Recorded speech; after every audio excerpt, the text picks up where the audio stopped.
Ya Yaranadiya Yaranadanga Yaranadi Hudo Yaranamyadom Bado Yudimyano La Umoy Shiko Budo Kumyoma Leo Rajaya Dogudo Gansirina Doja Yadiadanga Di Hudo Yaranamyadom Bado Yaponek Pema Hido Kayagan Wadiga Manoga Di Hudo Gimyashika Dodo Kido Di Kimbya Yodin Chuninja from the Pive Limido di Losia Donda Ado Mechanda Pujanda Neighbor Chandago Chandado Gujindia Limiano Dinyando Pin Raguzwa Mimo Bukaja from the Chisi Hambandi Idrani Nadaha Pansa Dila Kamaya Sami Nogangadwa Dilandeta Mebande Udiyambi Hambande Idrani Nadaha Vansa Dila Kamaya Sami Nogangadwa Dilandeta Mebande Udiyambi Hambande Idrani Nadaha Vansa Dila Kamaya Sami Nogangadwa Dilandeta Mebande Yamhammadami Dawadeta Namo Dada Bhagavado Rado Dhammadam Bhagavada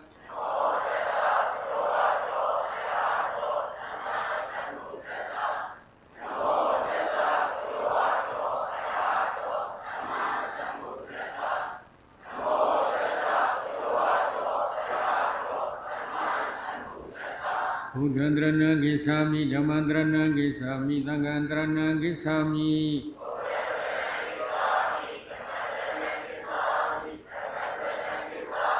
Dudiyambi Buddhandrana Gisami, Dudiyambi Dhammandrana Gisami, Dudiyambi Dhangandrana Gisami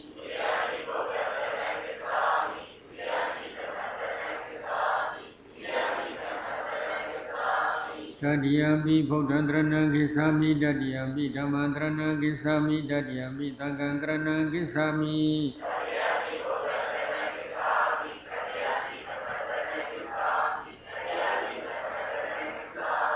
Hidrana Kamana Bribona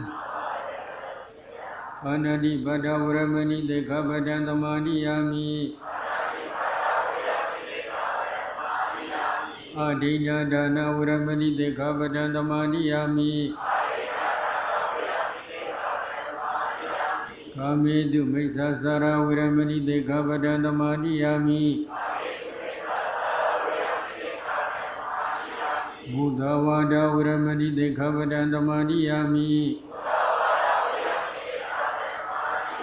Sura Miriam Hisa Pamada Dhana Uramani Dekabadandhamadiyami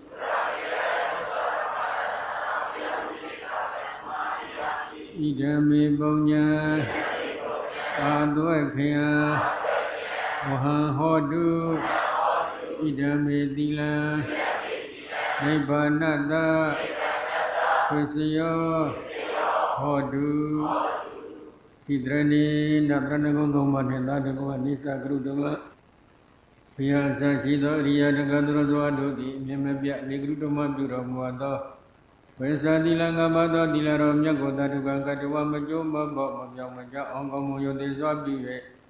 Tamanga Bada Jiwadika Bodoko Abamadina Mami Milio Jompita Abamada Konya Tridia Pit Nambadi Ta Bizongo Nitanja Kolo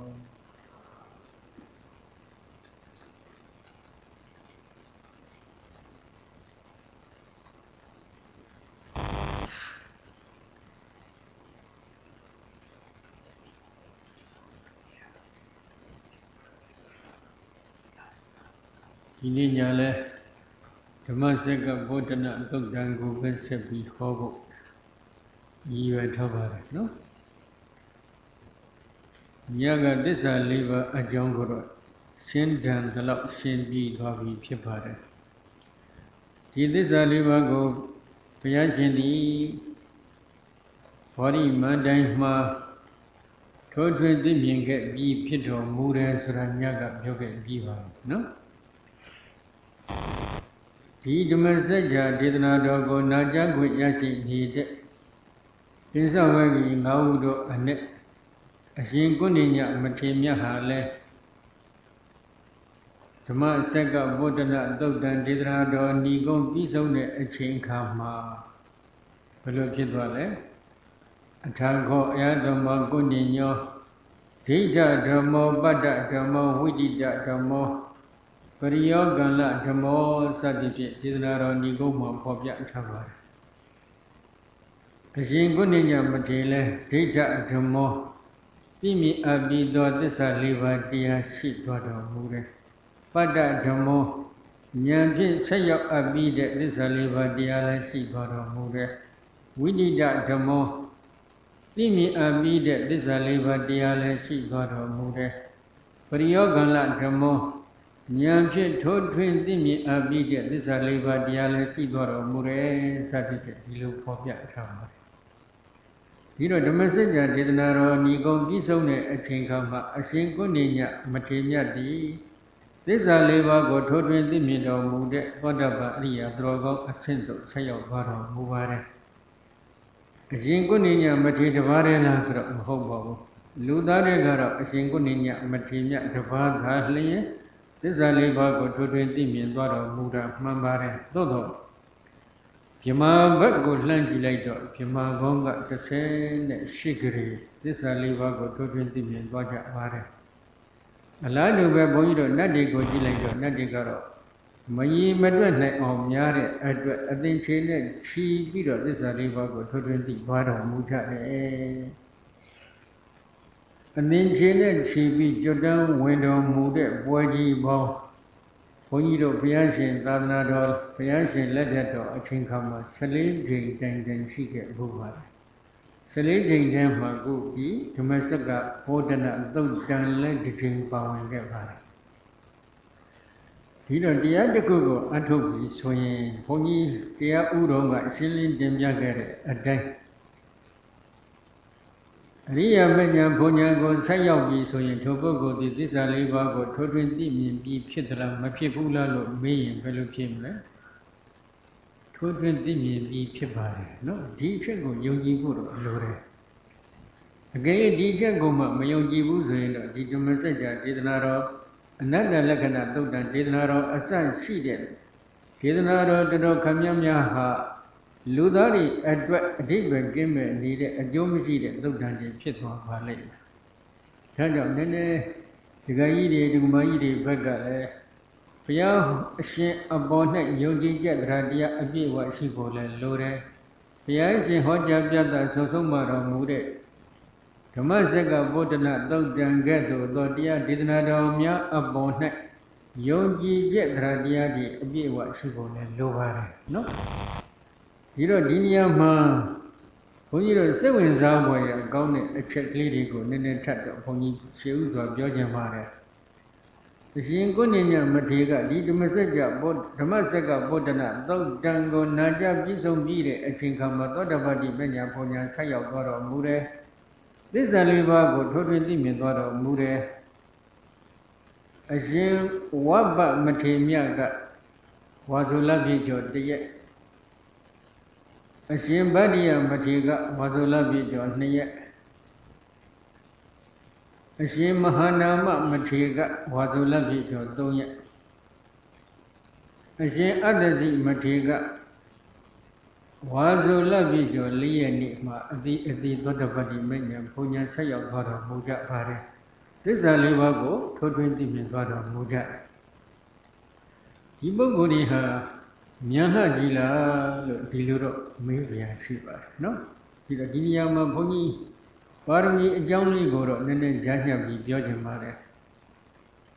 အရှင်ကုဏိညမထေရကိုလှမ်းမြော်ကြည့်မယ်ဆိုရင်လွန်ခဲ့သောကမ္ဘာတသိန်းထက်ကလောကမှာဘုရုမုဒ္ဒရာမြတ်စွာဘုရားပွင့်ထွန်းတော်မူခဲ့ပါတယ်ဘုရုမုဒ္ဒရာဘုရားရှင်သည်လူတို့သက်တမ်းအဖြစ်အနှစ်တသိန်းတန်းမှာပွင့်ထွန်းပေါ်ပေါက်တော်မူခဲ့တဲ့ဘုရားရှင်ဖြစ်ပါတယ်အရှင်ကုဏိညအလောင်းနေရာဖြစ်တဲ့အမျိုးကောင်းသားကထို ထိုဘုရုမောရဘုရားရှင်ရဲ့သာသနာတော်တွင်မှာ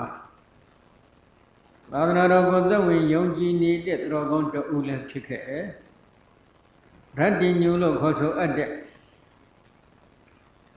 တဆူဆိုသောဘုရားရှင်၏သာသနာတော်တွင်၌တရားသူတရားမြတ်ကိုခေါင်းဆုံးထိုးထွင်းသိမြင်တော်မူတဲ့ယဟန်တော်ဖြစ်ဖို့ရအတွက်လည်းဆုတောင်းပန်တော်မူခဲ့ပါတယ်ရတ္တိညုဧတတဲ့ဘွယ်တုကိုရည်ရွယ်ပြီးတော့အနှစ်တသိန်းအတွင်းမှာသမထဝိပဿနာဘာဝနာတွေကိုစနစ်တကျအကျင့်ကြံကြိုးကိုပွားများအထောက်တော်မူခဲ့ဘူးပါပဲနော်ဒီလိုပါရမီတွေကဘုရုမုဒ္ဒရာဘုရားရှင်လက်ထက်မှန်တယ်ဖြစ်ကျင်ခဲ့သလားဆိုတော့မဟုတ်ပါဘူးနော်ကဘာတသိန်းအတွင်းမှာကြုံကြိုက်တဲ့ဘုရားရှင်တို့ရဲ့သာသနာတော်တွင်နေမှန်လဲဝင်ရောက်ပြီးတော့ကြည်ကြံကြုတ်ကိုပွားများအထောက်ခဲ့ပါတယ်10ရက်လောက်ကလေးဝင်ပြီးတော့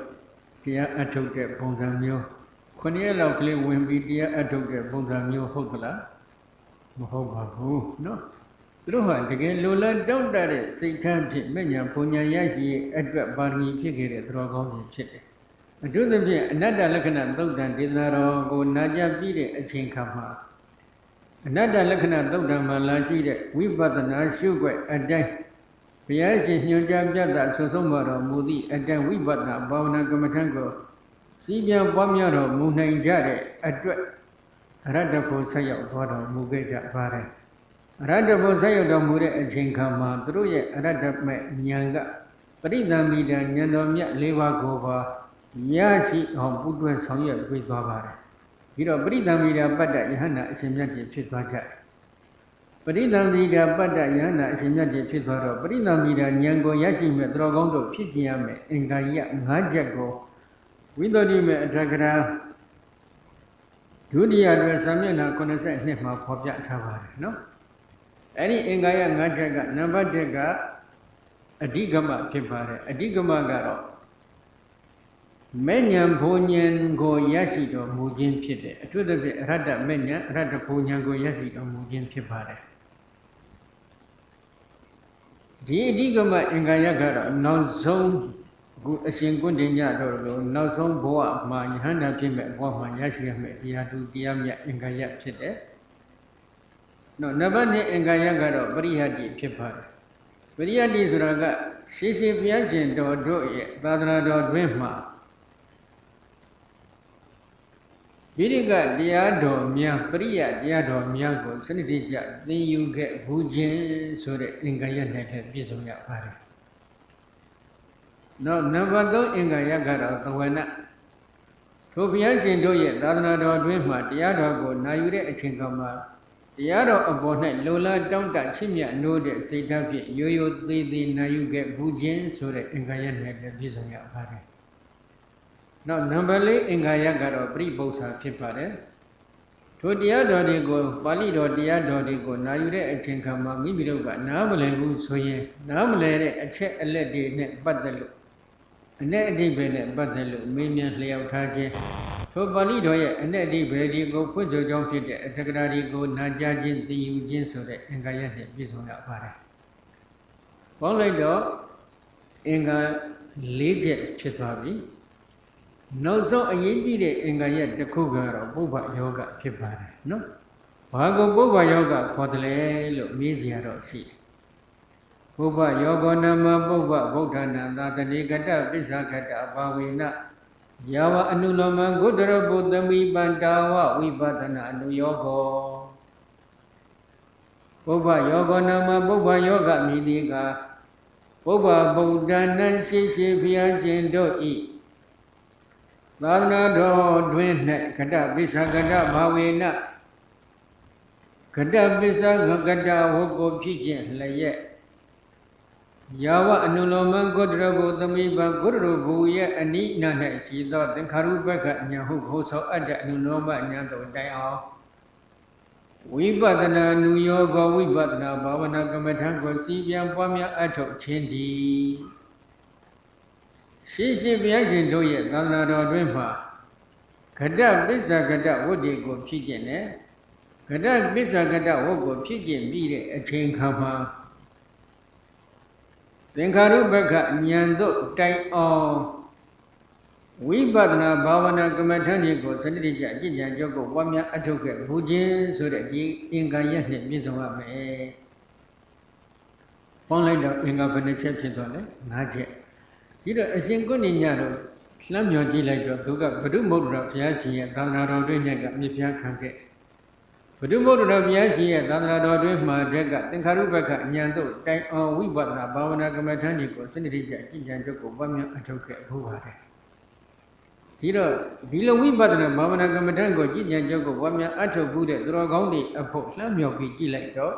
ညကဘုန်းကြီးရှင်းပြခဲ့တဲ့အတိုင်းအတိတ်ခန္ဓာ၅ပါးအနန္တခန္ဓာ၅ပါးပိဿုပန်ခန္ဓာ၅ပါးအစ္ဆဒခန္ဓာ၅ပါးဗိဒခန္ဓာ၅ပါးဩလာရိကခေါ်တဲ့ယောဂီဉာဏ်နဲ့ခန္ဓာ၅ပါးသုခုမခေါ်တဲ့သင်္ဘေနုဉာဏ်နဲ့ခန္ဓာ၅ပါးသီလခေါ်တဲ့ယုတ်ဉာဏ်နဲ့ခန္ဓာ၅ပါးပဏိတခေါ်တဲ့မွန်မြတ်တဲ့ခန္ဓာ၅ပါးဒုရခေါ်တဲ့ဝိကွာတဲ့ခန္ဓာ၅ပါးတဏှိကခေါ်တဲ့နိကနေတဲ့ခန္ဓာ၅ပါးပေါင်းလိုက်တော့တ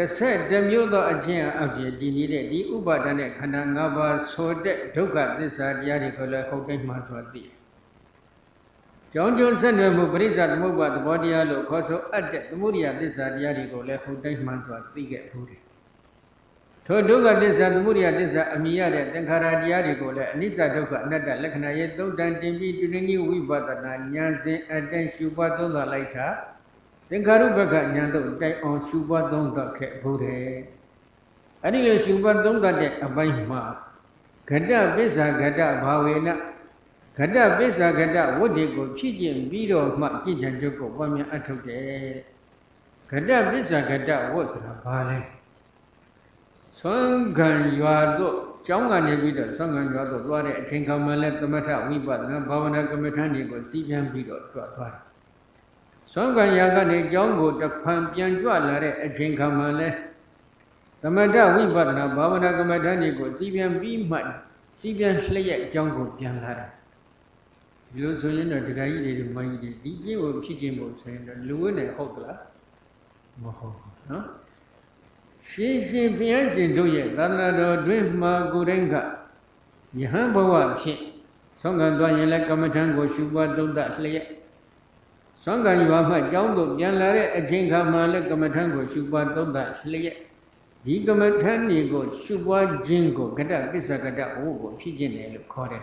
ဒီလိုဂတ္တပစ္ဆကတ္တဝုတွေကိုဖြစ်ခြင်းလျက်သမထဝိပဿနာဘာဝနာတွေကိုကြည်ကြံကြုတ်ကိုပွားများအထုတ်တာသင်္ခါရုပ္ပကဉာဏ်တို့တိုင်အောင်ဝိပဿနာဉာဏ်ရဲ့အထွတ်ထိပ်ကိုရောက်အောင်ကြည်ကြံကြုတ်ကိုပွားများအထုတ်ခဲ့ဘူးတယ်ဒီလိုဆိုရင်ရှိရှိဘဝတည်းရှိရှိဘုရားရှင်တို့ရဲ့သံဃာတော်တို့မှာတည်းကဒုက္ခသစ္စာတရားသမုဒယသစ္စာတရားတွေကိုလည်းသိခဲ့ပြီးပြီထိုဒုက္ခသစ္စာတရားသမုဒယသစ္စာတရားတို့ရဲ့အနိစ္စအချက်ဒုက္ခအချက်အနတ္တအချက်တွေကိုလည်းသိခဲ့ပြီးပြီသင်္ခါရုပ္ပကဉာဏ်တို့တိုင်အောင်ထိုးထွင်းသိမြင်ခဲ့ပြီးပြီဆိုတော့ဒီပါရမီတွေကရင့်ကျက်လာပြီလှုံ့ဆော်လာပြီလှုံ့ဆော်လာတဲ့အတွက်ကြောင့်နောက်ဆုံးဘဝရောက်ရင်တို့ရဲ့အခြေအနေကိုပြန်ကြည့်ပါနော်တခြားမြစ္ဆဝကိငါးဥတို့လည်းအလားတူပဲရှိရှိဘုရားရှင်တို့ရဲ့သံဃာတော်တွင်မှာဂတ္တပစ္ဆကတ္တဝတ္တိကိုဖြစ်ခြင်းလျက်သင်္ခါရုပ္ပကဉာဏ်တို့တိုင်အောင်ဝိပဿနာဘာဝနာကမ္မထံစီးပန်းခဲ့ဘုဒ္ဓတာဖြစ်ပါတယ်ဒီပါရမီတွေကလှုပ်ဆော်လိုက်တဲ့အတွက်သိတ္တမင်းသားလေးမွေးပြီဆိုတာနဲ့ဘာဖြစ်လဲနမိတ်ဖတ်ကြတယ်သိတ္တမင်းသားဒီဘုရားရှင်စီဧကံဖြစ်မယ်လို့ရှင်ကုဏိညပုံနာကသူကလက်ညှိုးတစ်ချောင်းပဲထောင်ပြီးတော့ဖေရင်ဖွာလိုက်ယုံကြည်ချက်အပြည့်အဝရှိသွားတယ်ဘာကြောင့်သူကဒီလိုယုံကြည်ချက်အပြည့်အဝရှိရတယ်လို့ပြန်ဆန်းစစ်ကြည့်လိုက်တော့အရှင်ကုဏိညကနာမည်ကျော်ဖြစ်တဲ့ဘုန်းကြီးတို့အဇိတယေသိအတိတယေသိလို့ခေါ်ဆိုအပ်တဲ့သုတ္တောဒနမင်းကြီးရဲ့မင်းဆရာဖြစ်တဲ့ဆရာယေသိကြီးဒေဝိလယေသိလို့လည်းခေါ်တယ်ဒေဝိလယေသိကြီးရဲ့တူတော်အရင်ဖြစ်တယ်ဒေဝိလယေသိကြီးကလောကီဇံအဘိညာဉ်၅ပါးကိုရရှိတော်မူတဲ့လောကီဇံသမပတ္တိကိုလည်းရရှိတယ်လောကီအဘိညာဉ်၅ပါးကိုလည်းရရှိတော်မူတဲ့သူတော်ကောင်းဖြစ်ပါတယ်နေခါမှာတာဝရိန္ဒနတ်ပြည်ကိုတက်ပြီးတော့နေတန်ဆင်းတယ်နေတန်ဆင်းတယ်ဆိုတာကတာဝရိန္ဒနတ်ပြည်မှာတက်ပြီးနေခါတရားဘာဝနာကြည်ကြံကြုတ်ကိုပွားများအထုတ်တဲ့သူတော်ကောင်းဖြစ်ပါတယ်ထိုသူတော်ကောင်းကသိတ္တမင်းသားဘုရားရှင်စီဧကံဖြစ်မယ်ဆိုတာကိုခေါ်ပြီးထုတ်သွားတယ်သိလည်းသိတယ် အရှင်ကိုဏညကဒီကာလဒေဝီလယသိကြီးရဲ့တူတော်အရင်ဖြစ်ပါတယ်မိမိဥယျတော်ဖြစ်တဲ့ဒီယသိအပေါ်၌ချွင်းကျက်မရှိ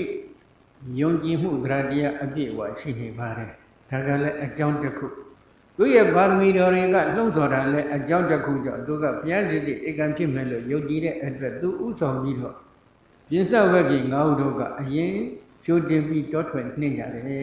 ။အရာတီထောင်လူပေါင်းကိုစွန့်ခွာပြီးတောထွက်ခဲ့ကြတာ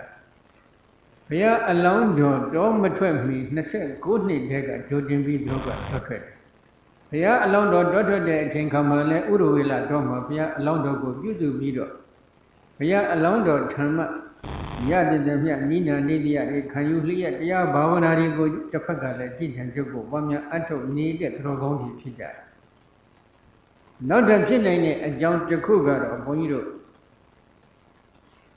ဘုရားအလောင်းတော်တောထွက်တဲ့အချိန်ခါမှာရှေးဥစွာအာလာရယသိဥဒကယသိတို့ထံမှာလောကီဇန်သမပတ်7ပါးကိုဘုရားအလောင်းတော်ကတည်ယူခဲ့ဘူးပါတယ်။ဒါအလုံးကြားဖို့ကြတယ်။ဥရဝေလတော်တဲ့ရောက်တဲ့အချိန်ခါမှာလဲမိမိရဲ့တပြိုက်ဖြစ်နေတဲ့မိမိကိုပြုစုလှုပ်ကြွေးနေတဲ့ပိဿဝဂ္ဂိ၅ဦးတို့ကိုဘုရားအလောင်းတော်က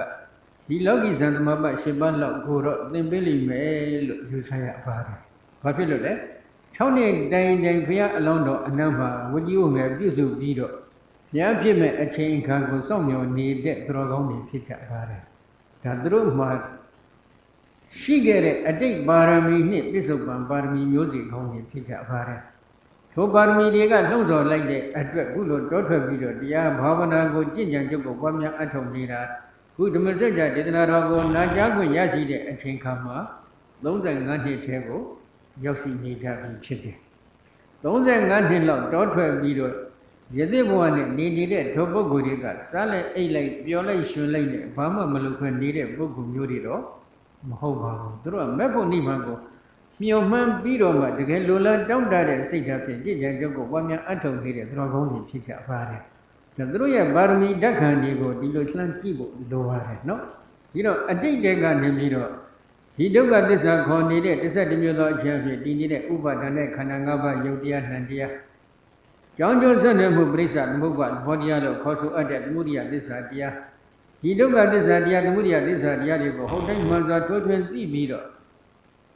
ဝိပဿနာဘာဝနာကမ္မထံကိုသင်္ခါရုပ္ပခဉာဏ်တို့တိုင်အောင်စီးပြန်တော်မူခဲ့ဘူးခြင်းဆိုတဲ့ပါရမီမျိုးစိတ်ကောင်းတွေကလည်းရင့်ကျက်လာပြီးဖြစ်တယ်။ရင့်ကျက်လာတဲ့အတွက်ဒီဓမ္မစကြာဒေသနာတော်ကို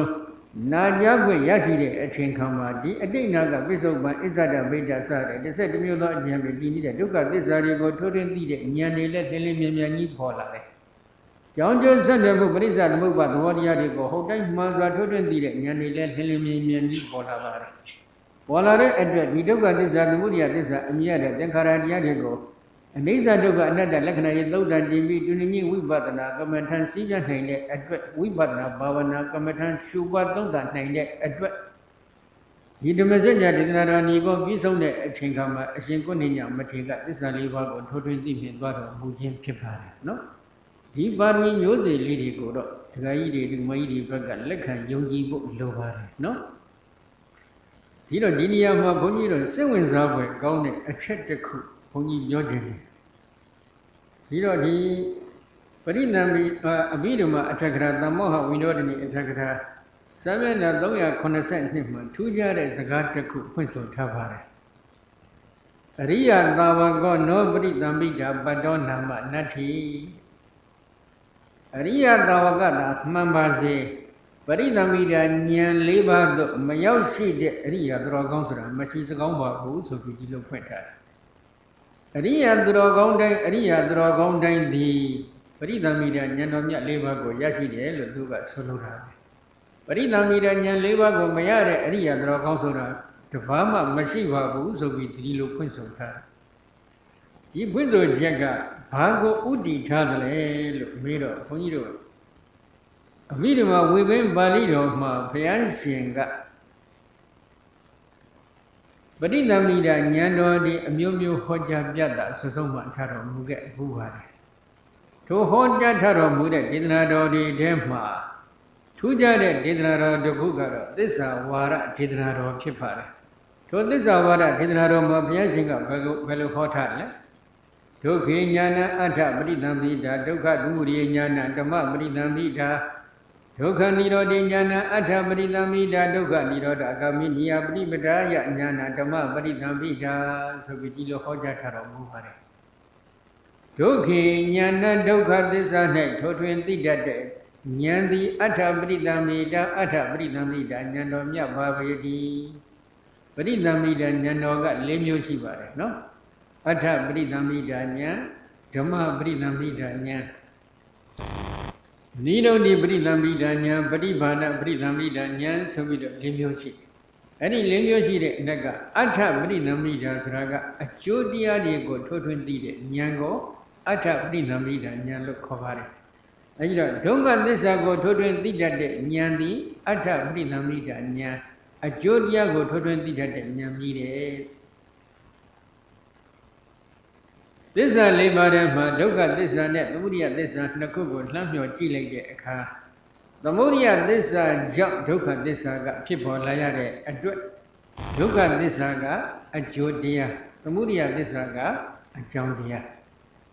အကျိုးတရားဖြစ်တဲ့ဒုက္ခသစ္စာကိုထိုးထွင်းသိတဲ့ဉာဏ်ကအဋ္ဌပရိသံပိတာဉာဏ်အကြောင်းတရားဖြစ်တဲ့သမုဒယသစ္စာကိုထိုးထွင်းသိတတ်တဲ့ဉာဏ်ကဓမ္မပရိသံပိတာဉာဏ်လို့ခေါ်ပါတယ်နောက်တစ်ခုဒုက္ခនិရောဓဉာဏအဋ္ဌပရိသံပိတာဒုက္ခនិရောဓဂာမိနိယပฏิပဒါယဉာဏဓမ္မပရိသံပိတာဒုက္ခនិရောဓဒုက္ခချုပ်ရនិရောဓအရိယသစ္စာတရား၌ဉာဏ်ထိုးထွင်းသိတတ်တဲ့ဉာဏ်သည်အဋ္ဌပရိသံပိတာအဋ္ဌပရိသံပိတာဉာဏ်တော်မြတ်မိပါပေ၏ဒုက္ခនិရောဓဂာမိနိယပฏิပဒါယဒုက္ခချုပ်ရនិရောဓနိဗ္ဗာန်သို့ရောက်ကြောင်းကျင့်ခြင်းဖြစ်သည့်မဂ္ဂသစ္စာတရား၌ဉာဏ်ထိုးထွင်းသိတတ်တဲ့အသိဉာဏ်သည်ဓမ္မပရိသံပိတာဓမ္မပရိသံပိတာဉာဏ်တော်မြတ်မိပါပေ၏ဒုက္ခချုပ်ရនិရောဓအရိယသစ္စာတရားကိုထိုးထွင်းသိတတ်တဲ့ဉာဏ်ကအဋ္ဌပရိသံပိတာဉာဏ်ဒုက္ခချုပ်ရនិရောဓနိဗ္ဗာန်သို့ရောက်ကြောင်းကျင့်စဉ်လို့ခေါ်ဆိုအပ်တဲ့မဂ္ဂအရိယသစ္စာတရား၌ထိုးထွင်းသိမြင်တတ်တဲ့ဉာဏ်ကဓမ္မပရိသံပိတာဉာဏ်ပေါင်းလိုက်တော့အဋ္ဌသစ္စာ၄ပါးကိုပရိသံပိတာဉာဏ်တော်မြတ်တွေနဲ့ခွဲတန်းချလိုက်တဲ့အချိန်ခါမှာအဋ္ဌပရိသံပိတာဉာဏ်ဓမ္မပရိသံပိတာဉာဏ်ဆိုပြီးဉာဏ်တော်မြတ်ပရိသံပိတာဉာဏ်တော်နှစ်ပါးရှိဘုန်းကြီးတရားဥတော်ကရှင်းလင်းတင်ပြခဲ့တဲ့အတိုင်းသစ္စာလေးပါးကိုထိုးထွင်းမသိတဲ့အရိယာသူတော်ကောင်းဆိုတာရှိကောင်းသလားမရှိကောင်းအရိယာသူတော်ကောင်းတိုင်းအရိယာသူတော်ကောင်းတိုင်းဒီသစ္စာလေးပါးကိုထိုးထွင်းသိမြင်တော်မူကြတယ်ဒါကြောင့်ဒုက္ခသစ္စာကိုလည်းအရိယာသူတော်ကောင်းတိုင်းကထိုးထွင်းသိမြင်တယ်သမုဒယသစ္စာကိုလည်းအရိယာသူတော်ကောင်းတိုင်းကထိုးထွင်းသိမြင်တယ်និရောဓသစ္စာကိုလည်းအရိယာသူတော်ကောင်းတိုင်းကထိုးထွင်းသိမြင်တယ်និရောဓနိဗ္ဗာန်သို့ရောက်ကြောင်းကျင့်စဉ်လို့ခေါ်ဆိုအပ်တဲ့မဂ္ဂအရိယသစ္စာတရားကိုလည်းအရိယသူတော်ကောင်းတိုင်းဒီထိုးထွင်းသိမြင်တယ်ထိုးထွင်းသိမြင်တဲ့အတွက်ဒီပရိသံပိတာဉာဏ်တော်မြတ်နှစ်ပါးတော့ရရှိပြီနောက်တစ်ခုပရိသံပိတာဉာဏ်တော်ကနိရောဓပရိသံပိတာဉာဏ်တော်ဖြစ်ပါတယ်နော်တတရဓမ္မနိရောဓပိလပိဉာဏနိရောဓပရိသံပိတာဒီဒုက္ခသစ္စာတရားသမုဒယသစ္စာတရားនិရောဓသစ္စာတရားမဂ္ဂသစ္စာတရားအဲ့ဒီသစ္စာတရားတွေရဲ့ကိုအခေါ်အော်အသုံးအနှုံးကိုတတ်သိနားလည်တတ်တဲ့ဉာဏ်ကဘာခေါ်လဲនិရောဓပရိသံပိတာပထဝီဓာတ်အာဘောဓာတ်ပထဝီဓာတ်ဆိုတာဘာပြောတယ်အာဘောဓာတ်ကဘာပြောတယ်တေဇောဓာတ်ဘာပြောတယ်ဝါယောဓာတ်ဘာပြောတယ်တတ်သိနားလည်ဟတ္တဝေဒနာပညာစေရနာဧကဂရဇဝိတမနတိကာရဟတ္တကဘာပြောတယ်ဝေဒနာဘာပြောတယ်အလုံးနားလည်အဲ့ဒီလိုတတ်သိနားလည်တတ်တဲ့အသိဉာဏ်ကဓမ္မနိရောဓပရိသံနိရောဓပရိသံပိတာဉာဏ်ဒီတော့ဒုက္ခသစ္စာရဲ့အခေါ်အသုံးအနှုန်းသမုဒယသစ္စာအမြင်ရနေတဲ့တရားတွေရဲ့အခေါ်အသုံးအနှုန်းនិရောဓသစ္စာအမြင်ရနေတဲ့တရားတွေရဲ့အခေါ်အသုံးအနှုန်း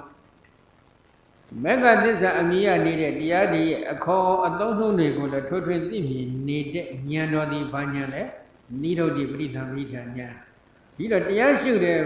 ပထဝီဓာတ်ရှုမယ်အာဘောဓာတ်ရှုမယ်တေဇောဓာတ်ရှုမယ်ဝါယောဓာတ်ရှုမယ်ဘာလဲပထဝီဓာတ်မသိဘူးဘယ်လိုလုပ်ရှုဘာလဲအာဘောဓာတ်မသိဘူးဘယ်လိုလုပ်ရှု ဘာလဲတိသောတဘာလဲဝါယောတမသိဘူးဘယ်လိုလုပ်ရှိတတ်သိနားလည်ဖို့ရှိရမယ်နော်ဒါကြောင့်ဒကာကြီးတွေ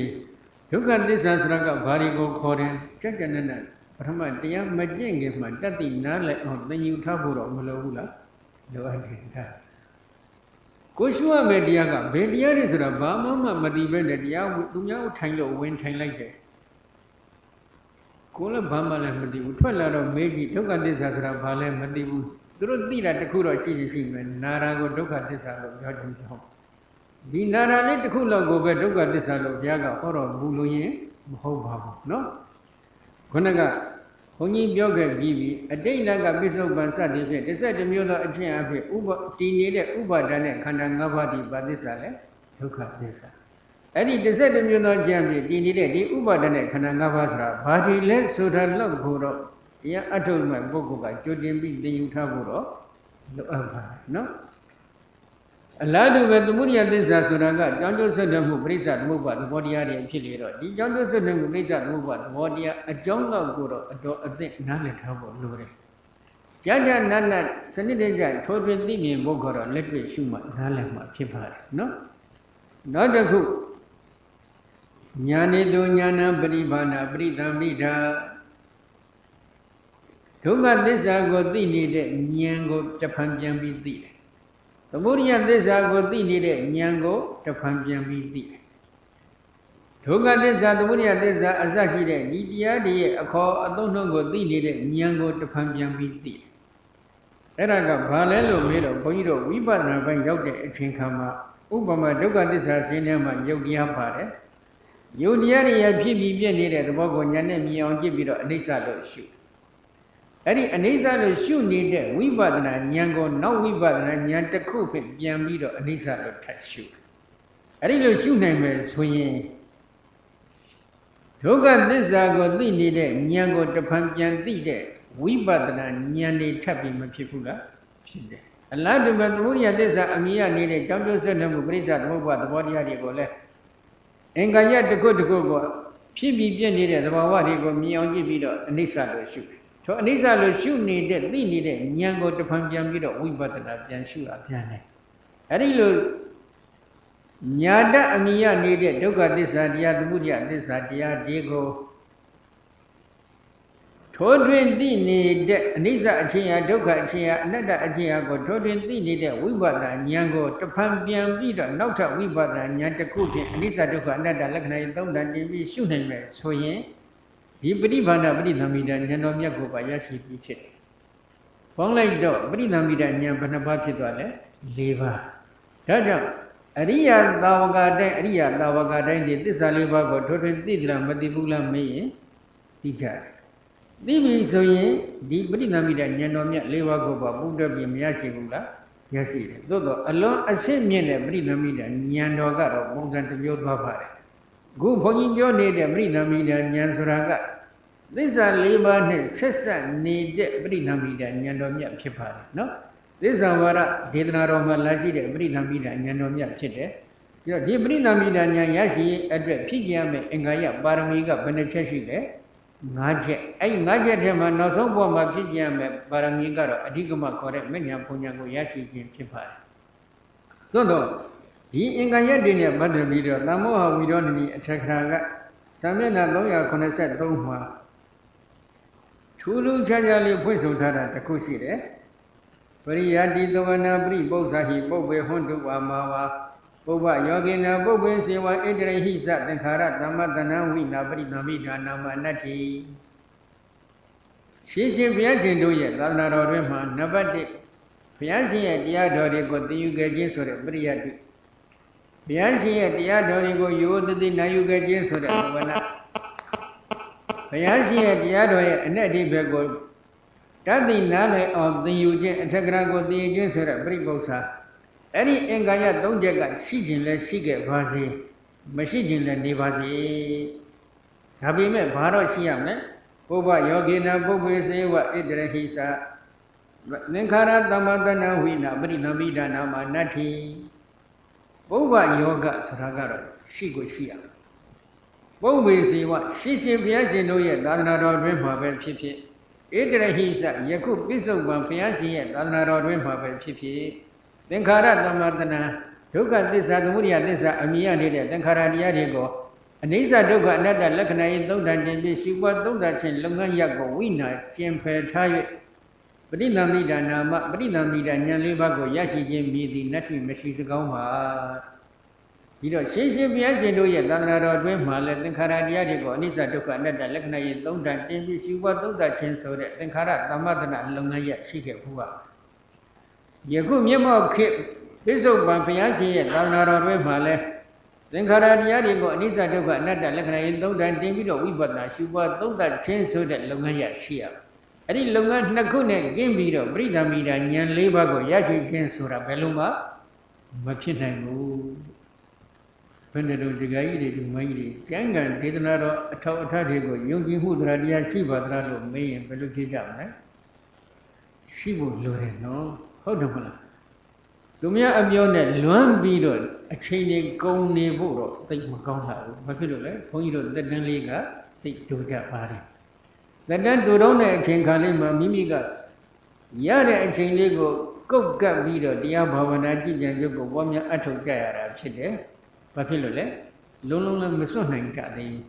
Masona did a son and a chain lima gabi atodo. I told the Lungan Winga, Loeto Nime, so ye. Mimiro Human needed many of Punya Nipas, Yahan Pama. Mayan go, teacher would walk over, no? Tell the Chogaro, Babion, Barmi from Malova Bulu, daughter. He go put Pony Horn needed. Brina Vida, Nyanon, Sister needed, Yaya Dugaro. Parami, Lo Abare.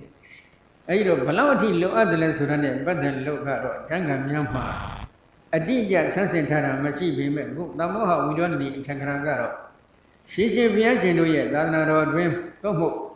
Yaku Bianchi, Ranaro, Shishi Buanima. Then Karadianigo, and Nisa Duga, another Lakna, don't that Demi, she was don't look at Pujin so that Barmisia may so be Diluro Quinsultara. He general brother Vido Named of Peter, Puyo, Jesu, and Lady of Yagara, Luya, Barmi, Dibnima. And there's some Pamana Absino, Daddy level of Guru. She bought him my tea and took one year. I took a Bujin or she amazed to be good at the Sonja Kavare. Don't know, Gauna. Look at this, Amia needed, they said the Muda champion, he needed Uba and Kananga, Yodian and Yadi Godiga Bujin. John Johnson, the Mubrisa, the Muba, the Bodialo, Coso Adia, the Muria, this Yadi Godiga Bujin. So look at this and Muria, this Adia, Nabalo, Coso Adia, then Karadianigo. And these are another Lakna, don't that they be tuning you with but sugar, Bujin, so that the Ingayan Bison Yendo. Time alone to go next here, Yoni well, Malorobu, Diwa, Malula, Gugu, many of Ponya, Nivango, Yaki, Goma, City. Mashiga, Bubu, and of Palola. Diwa, my beautiful Putoya, Daga, go to it, not only do it, a chinkama, go to Zan, no? Mashivu so you let see Uncle Jovaya and Dakoya down me. You know, Diniama she owned Vino, let Ginia Jogo, one year at Chimara, Diwa, Mabemuni, let Barami Alia, Yalo, Yajimbare, so you value Jim business. No? Yaga Joga Bibi, number J, Paloamle, Rama Wasa, Rama Gamanda, Rama Adiva Kore, Dila Megan, the one and this on to Zaya. What is on Gabadilla, near Slovara? No? Navane, Rama Wayama, Rama Dadi, Rama Tamari Kore, Tamari Megan, Domago, Sanji Turoya. I didn't know to don't be there, a chain Kama, Rama Dedi, look, Koso Ade, this Alibago, Toton Dide, Nyayashi, oh, the center Josiah. I didn't know Josiah, a Baima. Number this saga. Duka Tissa. Duka Tissaga, Pomi Kanakana, Shimbia needed a day, a day Naga Bishop Isada Veda Sare, they said the Mula Chia Afi, D needed Uba Dane Kanangava, no? Parile, Rubu, Padane Kanda, with a new Barane Kanda, the new Barane Kanda, the Karu Barane Kanda, Winyanu Barane Kanda to be Uba Dane Kanda Punapale, Gava. Rubu Badane Kanaga, Lola Joyi, Yodia Asubo. ဝေဒနုပါရဏေခန္ဓာတင်ညုပါရဏေခန္ဓာသင်္ခါရုပါရဏေခန္ဓာဝိညာဏုပါရဏေခန္ဓာတွေကနန္တရားအစုအပုံပေါင်းလိုက်တော့ယုံနာနှစ်ပါးပဲနော်အဲ့ဒီယုံနာနှစ်ပါးကိုပထမသိအောင်ကြိုးစားအထောက်အမှာဖြစ်တယ်ဒီတော့ကမ္မထံကသမထကမ္မထံနဲ့ဝိပဿနာကမ္မထံဆိုပြီးကမ္မထံနှစ်မျိုးရှိတယ်သမထကမ္မထံအကြောင်းကိုဘုန်းကြီးပြောခဲ့ပြီးပြီဒီတော့အာနာပါနနဲ့သမာဓိကိုထူထောင်လိုက်တာသရုပ်တဇံသမာဓိစိုက်ပြီးဆိုရင်ထိုပုဂ္ဂိုလ်ကဝိပဿနာကုတော်မယ်ဆိုရင်တရားထိုင်တိုင်းထိုင်တိုင်းထိုသရုပ်တဇံသမာဓိကိုပြန်ပြီးထူထောင်ပေးရပါတယ်သရုပ်တဇံသမာဓိကြောင့်လင်းရောင်ကြီးစွမ်းအားတွေကပြုတ်ပြုတ်ပြက်တလဲလဲတောက်ပလာတဲ့အချိန်ခါမှာယုတ်တရားကိုသိအောင်ကြိုးစားအထောက်ခြင်းနန္တရားတွေကိုသိအောင်ကြိုးစားအထောက်ခြင်းဆိုတဲ့ဒီလုပ်ငန်းခွင်ကိုပြုလုပ်ရပါတယ်အဲဒီလိုပြုလုပ်တဲ့အပိုင်းမှာယုတ်တရားကိုသိအောင်ကြိုးစားအထောက်ခြင်းကိုယုတ်ကမ္မထံကိုပွားများအထောက်တယ်လို့ခေါ်တယ်နန္တရားတွေကိုသိအောင်ကြိုးစားအထောက်ခြင်းကိုနံကမ္မထံကိုပွားများအထောက်တယ်လို့ခေါ်တယ်ဒီတော့သမထဘိုင်းကိုပွားများခြင်းအခါကသမထကမ္မထံ40ရှိတာမှန်တယ်ဒါပြင်နဲ့ဝိပဿနာဘာဝနာဘိုင်းကိုရောက်လာပြီဆိုရင်ဝိပဿနာကမ္မထံကဘယ်နှမျိုးရှိတယ်2မျိုးပဲရှိယုတ်ကမ္မထံနံကမ္မထံဆိုပြီး2မျိုးရှိတယ်အဲ့ဒီ2မျိုးမှာနံပါတ်1ယုတ်ကမ္မထံကိုပွားခြင်းနဲ့ဆိုရင်ဘယ်လိုပွားရမလဲနံပါတ်2နံကမ္မထံကိုပွားခြင်းနဲ့ဆိုရင်ဘယ်လိုပွားရမလဲပွားရမယ်လုပ်ငန်းခွင်ကိုကြကြနနာတတ်သိနားလည်ဖို့မလိုဘူးလားလိုရတယ်နော်အဲ့ဒီမှာဘုန်းကြီးတို့ပုဂ္ဂိုလ်နှစ်စားခွဲသွားတယ်ဇန်သမာဓိဉာဏ်ကိုရောက်အောင်ထူထောင်နေတဲ့ပုဂ္ဂိုလ်ကိုသမထယန္တိကသမထယင်ရှိနေတဲ့ပုဂ္ဂိုလ်ယင်ဆိုတာကတော့ကိုယ်စင်းနေလိုက်ပါမဲ့ယင်ယထာသဘောပဲသမထယင်ရှိနေတဲ့ပုဂ္ဂိုလ်လို့ခေါ်တယ်ဇန်ကိုရောက်အောင်အမထုတ်တော့ဘူးဝိပဿနာကိုတိုက်ရိုက်သွားခြင်းနဲ့ဆိုရင်တော့သူကဓကမထံကိုပွားများအထုတ်ဖို့ဆိုပြီးတော့ဝိသုဒ္ဓိမဲ့အထက်ကရာမှာညွှန်ကြားထားပါတယ်ဓကမထံကိုတိုက်ရိုက်ပွားများအထုတ်လိုက်ရင်သူကတော့ဇန်သမာဓိအထိမရဘူးဥပ္ပဇာရသမာဓိလို့ခေါ်ဆိုအပ်တဲ့ဇာဏကတ္တိတဲ့သမာဓိလောက်နီးနီးအကောင်းနေတဲ့သမာဓိတစ်မျိုးကိုတော့ရနိုင်ပါတယ်အဲဒီတော့ဒီယုတ်ကမထံနကမထံ2မျိုးရှိတဲ့အ ਨੇ ကသမထယာနိကပုဂ္ဂိုလ်ကတော့ယုတ်ကမထံကစအထုတ်လည်းရတယ်နံကမထံကစအထုတ်လည်းရတယ်ဘာဖြစ်လို့လဲဇန်သမာဓိတွေကိုထူထောင်စဉ်အချိန်ခါမှာသူကဝိတ္တဝိဇာရပိဋိဒုက္ခဧကဂရခေါ်တဲ့ဇိုင်က၅ပါးကိုကြကြနတ်နတ်သူကရှုတတ်ပြီးတဲ့ပုဂ္ဂိုလ်ဖြစ်တယ်ဒီဇိုင်က၅ပါးကိုရှုတတ်တဲ့ပုဂ္ဂိုလ်ကဇိုင်က၅ပါးနဲ့စိတ်တခဏတစ်ခုအတွင်းမှာရှင်တွဲပြီးအတူဖြစ်ပေါ်သွားကြတဲ့ဇာဏတရားတွေကိုဆက်လက်ရှုမယ်ဆိုရင်သူ့အတွက်ကလွယ်ကူတယ်ဇာဏတရားတွေကိုရှုပြီးတဲ့အချိန်ခါကြတော့မှထိုဇာဏတရားတို့ရဲ့မိယာယုတ်တရားတွေကိုဆက်လက်ရှုမယ်ဆိုရင်လည်းသူကရှုလို့ရတယ်သို့တော့ထိုပုဂ္ဂိုလ်ကဇာဏတရားတွေကိုစမရှုခြင်းပဲယုတ်ကမထံကစရှုခြင်းနဲ့ဆိုရင်ကိုမဖြစ်တော့ဘူးလားလို့မေးတော့ဖြစ်ပါတယ်နော်အဲဒီတော့ဒီယုတ်ကမထံရှုခွင့်နဲ့ပတ်သက်ပြီးဘယ်ပုံဘယ်ဘက်ဘယ်နည်းလမ်းအဖြစ်ရှုရမယ်ဆိုတာကိုမြတ်စွာဘုရားကဘယ်လိုဟောတယ်တထဘဂဝါရူပကမ္မဋ္ဌာနာကထင်တော်သင်္ခေပမနတိကာရဝတိနဝဝိထာရမနတိကာရဝတိနဝသတုတတဝဝဋ္ဌာနာကထေတိတထထိုယုတ်ကမ္မဋ္ဌာနာကမ္မဋ္ဌာနှမျိုးတို့တွင်ဘဂဝါမြတ်စွာဘုရားတိရူပကမ္မဋ္ဌာနာယုတ်ကမ္မဋ္ဌာကိုကထင်တော်ဟောကြားပြတ်အဆုံးဆုံးမတော်မူသည်ရှိသောသင်္ခေပမနတိကာရဝတိနဝအကျဉ်နှလုံးသွင်းဤအစွမ်းအဖြင့်တော်၎င်းဝိထာရမနတိကာရဝတိနဝအကျဉ်နှလုံးသွင်းဤအစွမ်းဖြင့်တော်၎င်းသတုတတဝဝဋ္ဌာနာသတုဓာတုဝဝဋ္ဌံကမ္မထံကိုကထေတိဟောကြားပြတာဆုံးဆုံးမတော်မူမြဲဓမ္မတာဖြစ်ပေ၏ဓကမ္မထံကိုသတုဓာတုဝဝဋ္ဌံကမ္မထံလို့ခေါ်တယ်ဓာတ်ကြီးလေးပါးကိုပိုင်းခြားမှတ်သားကြောင်းဖြစ်တဲ့ကမ္မထံလို့ဆိုလိုပါတယ်ထိုသတုဓာတုဝဝဋ္ဌံကမ္မထံကိုဘုရားရှင်ကအကျဉ်းနည်းနဲ့လည်းဟောကြားပြတာဆုံးဆုံးမှထပ်တော်မူပါတယ်အကျဉ်းနည်းနဲ့လည်းဟောကြားပြတာဆုံးဆုံးမှထပ်တော်မူပါတယ်အဲဒီတော့ယုတ်ကမ္မထံရှုခွင့်နဲ့ပတ်သက်ပြီးတော့ဘုရားရှင်ဒီဓကမ္မထံအကျဉ်းနည်းဓကမ္မထံအကျဉ်းနည်းဆိုပြီးတော့နှစ်နည်းဟောထားတယ်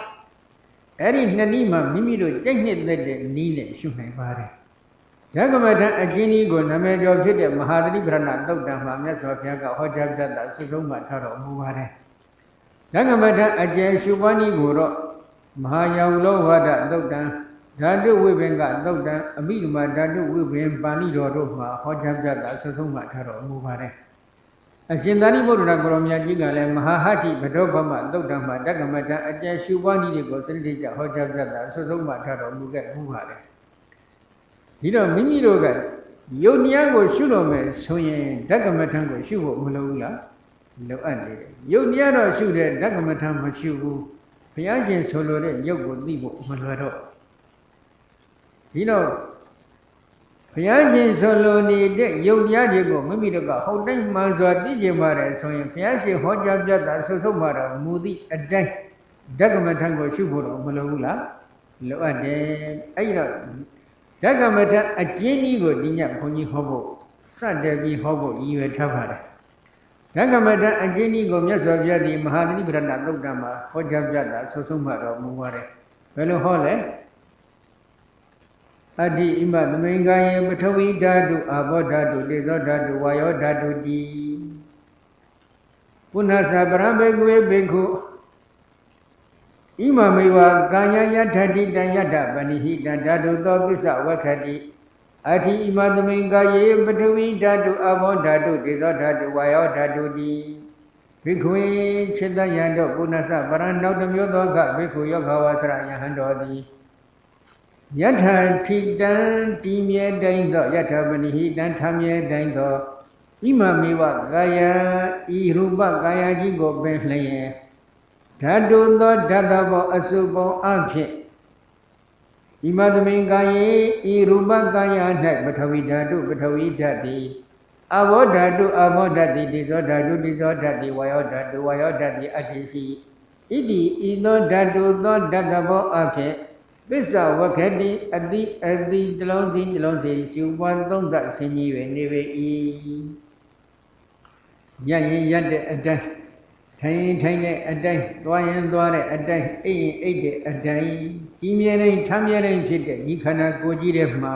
ပထဝီဓာတ်ရှိတယ်အာဘောဓာတ်ရှိတယ်ဒီဇောဓာတ်ရှိတယ်ဝါယောဓာတ်ရှိတယ်လို့ဒီလိုဓာတ်ဘောအဖြစ်ဆင်ញင်သုံးသရှုပွားပြီးနေပါဘယ်နဲ့တော့ဒကာကြီးတွေဒီမကြီးတွေနားလည်တာရှုတတ်မှာဒါပဲเนาะလုပ်ငန်းခွင်ကိုတော့ဘုရားရှင်ကဟောသွားတယ်ဒါပေမဲ့ပထဝီဓာတ်ဆိုတာဘာလဲမိမိကမသိဘူးအဘောဓာတ်ဆိုတာကဘာလဲမသိဘူးဒီဇောဓာတ်ဆိုတာကဘာလဲမသိဘူးဝါယောဓာတ်ဆိုတာကဘာလဲမသိဘူးအခေါ်အော်အသုံးအနှုံး၌နားလေတတ်သိမှုကျွမ်းကျင်မှုမရှိဘူးဘယ်လိုလုပ်ရှုမလဲရှုလို့မရနိုင်ဒီတော့အခေါ်အသုံးအနှုံးလေးတွေမှာတတ်သိနားလေနေတဲ့နိရုဒ္ဓိပရိနာမိတာဉာဏ်လေးကတော့စပြီးရရှိအောင်ကြိုးစားဖို့မလိုဘူးလားလိုအပ်နေတယ်နော်ဓမ္မသင်္ကနီပါဠိတော်မှာဘုရားရှင်ကပထဝီဓာတ်နဲ့ပတ်သက်ပြီး6မျိုးဟောကြားတော်မူခဲ့ပါတယ်မာတဲ့သဘောကျမ်းတဲ့သဘောလေးတဲ့သဘောဒါကကရုပထဝီဓာတ်3မျိုးပြော့တဲ့သဘောချောတဲ့သဘောပေါ့တဲ့သဘောဒါကလဟုပထဝီဓာတ်3မျိုးမာကျမ်းလေးပြော့ချိုးပေါ့သဘောတရားဘယ်နှခုလဲ6ခုအဘောဓာတ်နဲ့ပတ်သက်လို့တော့ယူစည်းတဲ့သဘောဖွဲ့စည်းတဲ့သဘောဆိုပြီးသဘောတရားဘယ်နှခုဟောလဲ2ခုဒီဇောဓာတ်နဲ့ပတ်သက်လို့လည်းမြတ်စွာဘုရားကပူတဲ့သဘောအေးတဲ့သဘောဆိုပြီးသဘောတရား2ခုဟောတယ်ဝါယောဓာတ်နဲ့ပတ်သက်လို့လည်းတွန်းကန်တဲ့သဘောထောက်ကန်တဲ့သဘောဆိုပြီးသဘောတရားဘယ်နှခုဟောလဲ2ခုပေါင်းလိုက်တော့အလုံးပေါင်းလိုက်ရင်သဘောတရား12ခုဘုန်းကြီးထပ်ပြီးပြောပြမယ်မာကျန်လေးပြော့ချောပေါ့မျိုးစီဖွဲ့စီပူအေးထောက်တွန်းဆိုပြီးတော့သဘောတရားဘယ်နှခုရှိလဲ12ခု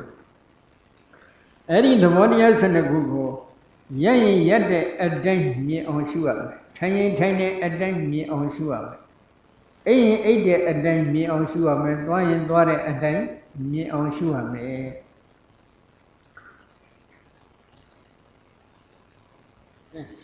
ရှုတော်မယ်ဆိုလို့ရှိရင်ဘာကစရှုမလဲ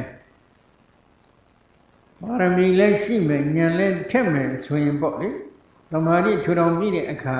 ဥမာအာနာပါနဖြင့်သမာဓိပြန်ထူထောင်မယ်သရုပ်တသမာဓိစိုက်ပြီးအလင်းရောင်တွေကအကောင်းလာပြီးအကောင်းလာတဲ့အချိန်ခါမှာသရုပ်တသမာဓိမှာထပြီးတော့ပထဝီဓာတ်ကနေစရှုရပါတယ်မာကျန်လေးပြောချောပေါ့ရုပ်စည်းပွက်စည်းပွေးထောင်တွန်းစီအစဉ်တိုင်းရှုသွားလည်းရပါတယ်သို့တော့တချို့ယောဂီများမှာတော့နည်းနည်းအခက်အခဲရှိကြပါတယ်အဲ့ဒီလိုအခက်အခဲရှိတဲ့ပုဂ္ဂိုလ်ကိုဘုန်းကြီးတို့ဘာကနေစသင်ပေးလဲလို့မေးတော့တွန်းကန်တဲ့သဘောလေးကနေစပြီးသင်ပေးပါတယ်ဒါကရှုလို့လွယ်ကူတဲ့အတွက်ကြောင့်ဖြစ်တယ်ဒီကကြီးတွေကလေးတွေကိုစာသင်တဲ့အချိန်ကမှပြီး33လုံးရှိတာမှန်တယ်ဒါပေမဲ့ဒီကလေးကဝါလုံးတန်းကစသင်ပေးမှသူကမြန်မြန်တက်မှဖြစ်ခဲ့ရင်ဝါလုံးတန်းကစသင်ရတာပဲဝါလုံးလေးရေးတတ်အောင်ပဲအရင်စပြီးသင်ပေးရတယ်ဒီပုံစံအတိုင်းပဲပထဝီဓာတ်ကစတာတော့မှန်တယ်ဒါပေမဲ့ဒီကလေးကတွန်းကန်တဲ့သဘောလေးကစသင်ရင်သူမြန်မြန်နားလည်မှဖြစ်တယ်အဲဒါကြောင့်တွန်းကန်နေတဲ့သဘောလေးကိုစပြီးသင်မယ်သင်လိုက်တဲ့အခါမှာကိုတခါကြီးတွေလက်တွေ့အသက်ရှူကြည့်ပါအသက်ရှူလိုက်တဲ့အချိန်ခါမှာခေါင်းအလယ်လောက်အထိစိတ်ကိုလိုက်ကြည့်ရှူသွင်းလိုက်တဲ့အချိန်ခါမှာတွန်းသွားတဲ့သဘောလေး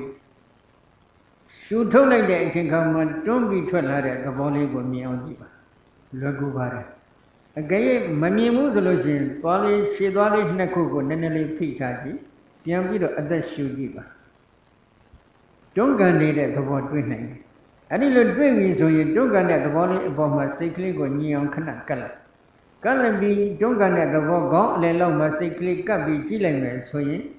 တွန်းကန်တဲ့သဘောလေးကထင်ရှားလာမယ်ထင်ရှားလာရင်ဒီကောင်လုံးကိုအတွင်းကနေအပြင်ဘက်ရောက်အောင်ဖြန့်ပြီးလိုက်ကြည့်လိုက်ဒီကောင်လုံးပဲကြည့်ကြည့်တွန်းကန်တာတွေ့ရင်လက်ဘင်းကြည့်လိုက်လက်ဘင်းမှာတွေ့ရင်ရင်ပတ်ကြည့်လိုက်ရင်ပတ်မှာတွေ့ရင်ဘိုက်ကိုဝမ်းဘိုက်ကိုကြည့်လိုက်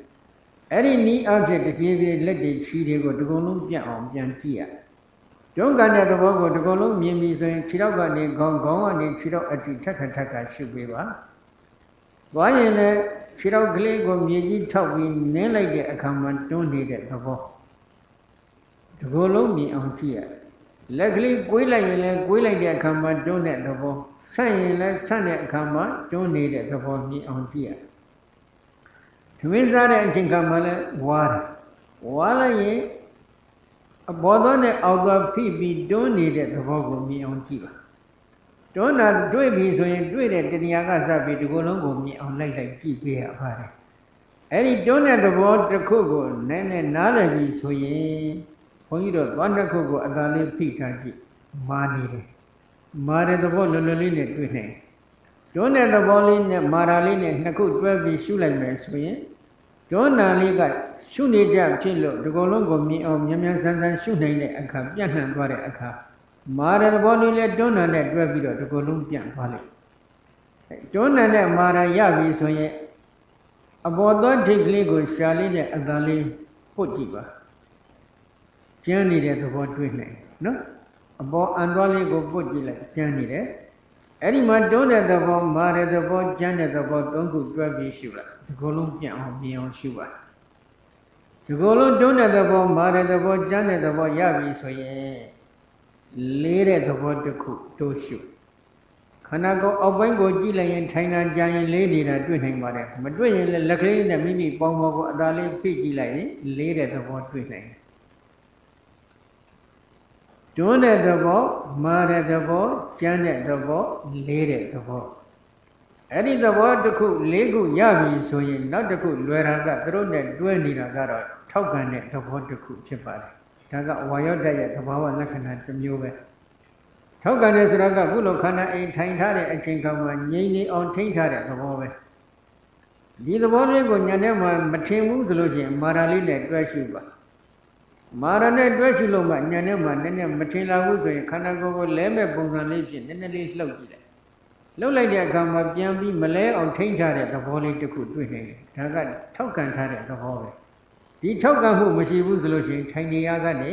လဲသွားတော့တာပဲပေါင်းလိုက်တော့သဘောတရား၅ခုဖြစ်တယ်တွန်းကန်တဲ့သဘောမာတဲ့သဘောကျန်းတဲ့သဘောလေးတဲ့သဘောထောက်ကန်တဲ့သဘောဒီ၅ခုကိုခြေဆုံးကောင်းဆုံးထက်ခါရှုပါသွားရင်လည်းဒီ၅ခုရှုမယ်ရက်လည်းရှုမယ်ထိုင်လည်းရှုမယ်အိတ်လည်းရှု ရှုလို့အောင်မြင်မှုရပြီဆိုလို့ရှိရင်တော့အောက်အတွင်းနှုတ်ခမ်းသားလေးကိုရှာလေးနဲ့အသာလေးထိထားကြည့်ရှာလေးနဲ့ရှော့နှုတ်ခမ်းလေးကိုရှော့ထားပါရှော့ထားလိုက်လို့ရှိရင်ရှာလေးနဲ့နှုတ်ခမ်းအတွင်းသားလေးနဲ့ထိတဲ့နေရာမှာပြော့နေတဲ့သဘောလေးတစ်ခုတွေ့နေအဲ့ဒီပြော့မှုထင်ရှားတဲ့တဏှာကစပြီးပြော့တဲ့သဘောတစ်ခုလုံးမြင်အောင်လိုက်ကြည့်ရလိုက်ကြည့်လိုက်လို့မှလွယ်လွယ်နဲ့မတွေ့ရင်တော့ဘာလို့ လဲသမာဓိပြန်ထူထောင်ရပါတယ်ဘုန်းကြီးတို့ဒါအာနာပါနကမ္မထံဖြင့်သမာဓိကိုသရုဒ္ဓသံသမာဓိဆိုင်အောင်ပြန်ထူထောင်ပြီးတဲ့အချိန်ခါမှာစိတ်ကလေးကိုအသာလေးလျှော့ပြီးတော့အော်အတွင်းနှုတ်ခမ်းသားလေးကိုရှာလေးနဲ့ထိပြီးရှုကြည့်လိုက်ရင်ပြော့တဲ့သဘောတစ်ခုလုံးမြင်နိုင်တယ်ဒီကိုယ်လုံးမှာဝါကွမ်းဆိုင်ကဲ့သို့မုံကျွဲတဲ့ကဲ့သို့ပြော့ဤနေတဲ့သဘောမြင်ပြီးဆိုရင်အဲ့ဒီပြော့နေတဲ့အောက်အတွင်းနှုတ်ခမ်းသားလေးကိုရှာလေးဒရွေးဆုပ်ပြီးအသာလေးပုတ်ကြည့်ပါချောနေတဲ့သဘောတစ်ခုတွေ့နိုင်တယ်ဒီကိုယ်လုံးကိုစီနဲ့တုပ်ပြီးတော့ပုတ်လိုက်သလိုချောမှုနေတဲ့သဘောတစ်ခုညနေမှထင်လာပြီဆိုရင်နောက်တစ်ခုပေါ့တဲ့သဘောအလိုလိုပေါ်လာတယ်မထင်ရှားဘူးဆိုလို့ရှိရင်တော့လေးတဲ့သဘောတစ်ခုပြန်ရှုလိုက်ခန္ဓာကိုယ်တစ်ခုလုံးလေးလံနေတဲ့အချိန်ကမှလက်ညှိုးလေးတစ်ချောင်းပေါ်အသာလေးမှကြည့်လိုက်ရင်ပေါ့နေတဲ့သဘောတစ်ခုတွေ့နိုင်တယ်တွေ့ပြီဆိုရင်ဘုန်းကြီးတို့ပြော့တဲ့သဘောချောတဲ့သဘောပေါ့တဲ့သဘောဒီသုံးခုကလဟုပထဝီဓာတ်မာတဲ့သဘောကျမ်းတဲ့သဘောလေးတဲ့သဘောဒီသုံးခုကဂရုပထဝီဓာတ်ပထဝီဓာတ်6ခုရပြီထောက်ကန်တဲ့သဘောတွန်းကန်တဲ့သဘော2ခုကဝါယောဓာတ်ပေါင်းလိုက်တော့သဘောတရားဘယ်နှခုလဲ10ခုအဲ့ဒီ10ခုကိုကျင့်ဖန်များစွာထက်ခါရှုပြပါသွားရင်လည်းရှုမယ်ရက်လည်းရှုမယ်ထိုင်လည်းရှုမယ်အိပ်လည်းရှုမယ်ဒီလိုလေ့ကျင့်ပေးရနောက်2ခုကတော့လွယ်တယ်ပူတဲ့သဘောအေးတဲ့သဘောခန္ဓာကိုယ်ဘယ်နေရာမှာမဆိုပူနေတဲ့သဘောပူမှုတင်ရှားတဲ့တဏှာကစပြီးပူတဲ့သဘောတစ်ခုလုံးမြင်အောင်ကြည့်မတင်ရှားဘူးဆိုရင်ဘယ်ဘက်လက်ဝါးပေါ်မှာညာဘက်လက်ခုံလေးအသာလေးထပ်ထားကြည့်ပူနေတဲ့သဘောတွေ့နိုင်ပါတယ်ဒီလိုပူမှုတင်ရှားတဲ့တရားကစပြီးပူတဲ့သဘောကိုတစ်ခုလုံးမြင်အောင်လိုက်ကြည့်ပါတစ်ခုလုံးပူတာတွေ့ပြီဆိုရင်တော့ဝင်လေနှာသီးပြားလေးမှာစိတ်ကလေးကပ်ပြီးစိုက်ရှုကြည့်ပါအေးနေတဲ့သဘောတစ်ခုတွေ့နိုင်တယ်အေးမှုတင်ရှားတဲ့တရားကစပြီးအေးတဲ့သဘောကိုတစ်ခုလုံးမြင်အောင်လိုက်ကြည့်ပါပူတဲ့သဘောအေးတဲ့သဘောကဒီဇောဓာတ်ပေါင်းလိုက်တော့ဓာတ်သုံးပါးရပြီမာကျန်လေးပြောချောဘောကပထဝီပူတဲ့သဘောအေးတဲ့သဘောကဒီဇောဓာတ်ထောက်ကန်တွန်းကန်တဲ့သဘောကဝါယောဓာတ်ပေါင်းလိုက်တော့သဘောတရား10ခုဒီ10ခုကိုကျင့်ဖန်များစွာထက်ခါရှုရင်ဖွဲ့စည်းတဲ့သဘောတစ်ခုပေါ်လာတယ်ဖွဲ့စည်းတဲ့ဆိုတာကတခါကြီးဒီလက်ကောက်ကလေးကိုဘယ်ဘက်လက်ကောက်ကိုညာဘက်လက်နဲ့အသာလေးဆုပ်ကြည့်လိုက်ပါတင်းကျပ်ပြီးတော့ဖွဲ့စည်းထားတဲ့သဘောတစ်ခုတွေ့နိုင်အဲ့ဒီပုံစံလိုပဲဒီသဘောတရား10ခုကိုကျင့်ဖန်များစွာထက်ခါရှုရင်ဖွဲ့စည်းတဲ့သဘောတစ်ခုပေါ်လာမယ်မတင်ရှားဘူးဆိုရင်တော့တွန်းကန်တဲ့သဘောနဲ့မာတဲ့သဘော2ခုကိုပဲဥစားပေးရှုလိုက်ရင်လည်းဖွဲ့စည်းတယ်ဒီကုလုံးကျိုးနဲ့စီးထားလို့တင်းကျပ်နေတဲ့သဘောတစ်ခုတွေ့လိမ့်အဲ့ဒီဖွဲ့စည်းတဲ့သဘောကိုရပြီဆိုရင်သွားအရင်တို့လိုရှာအရင်တို့လို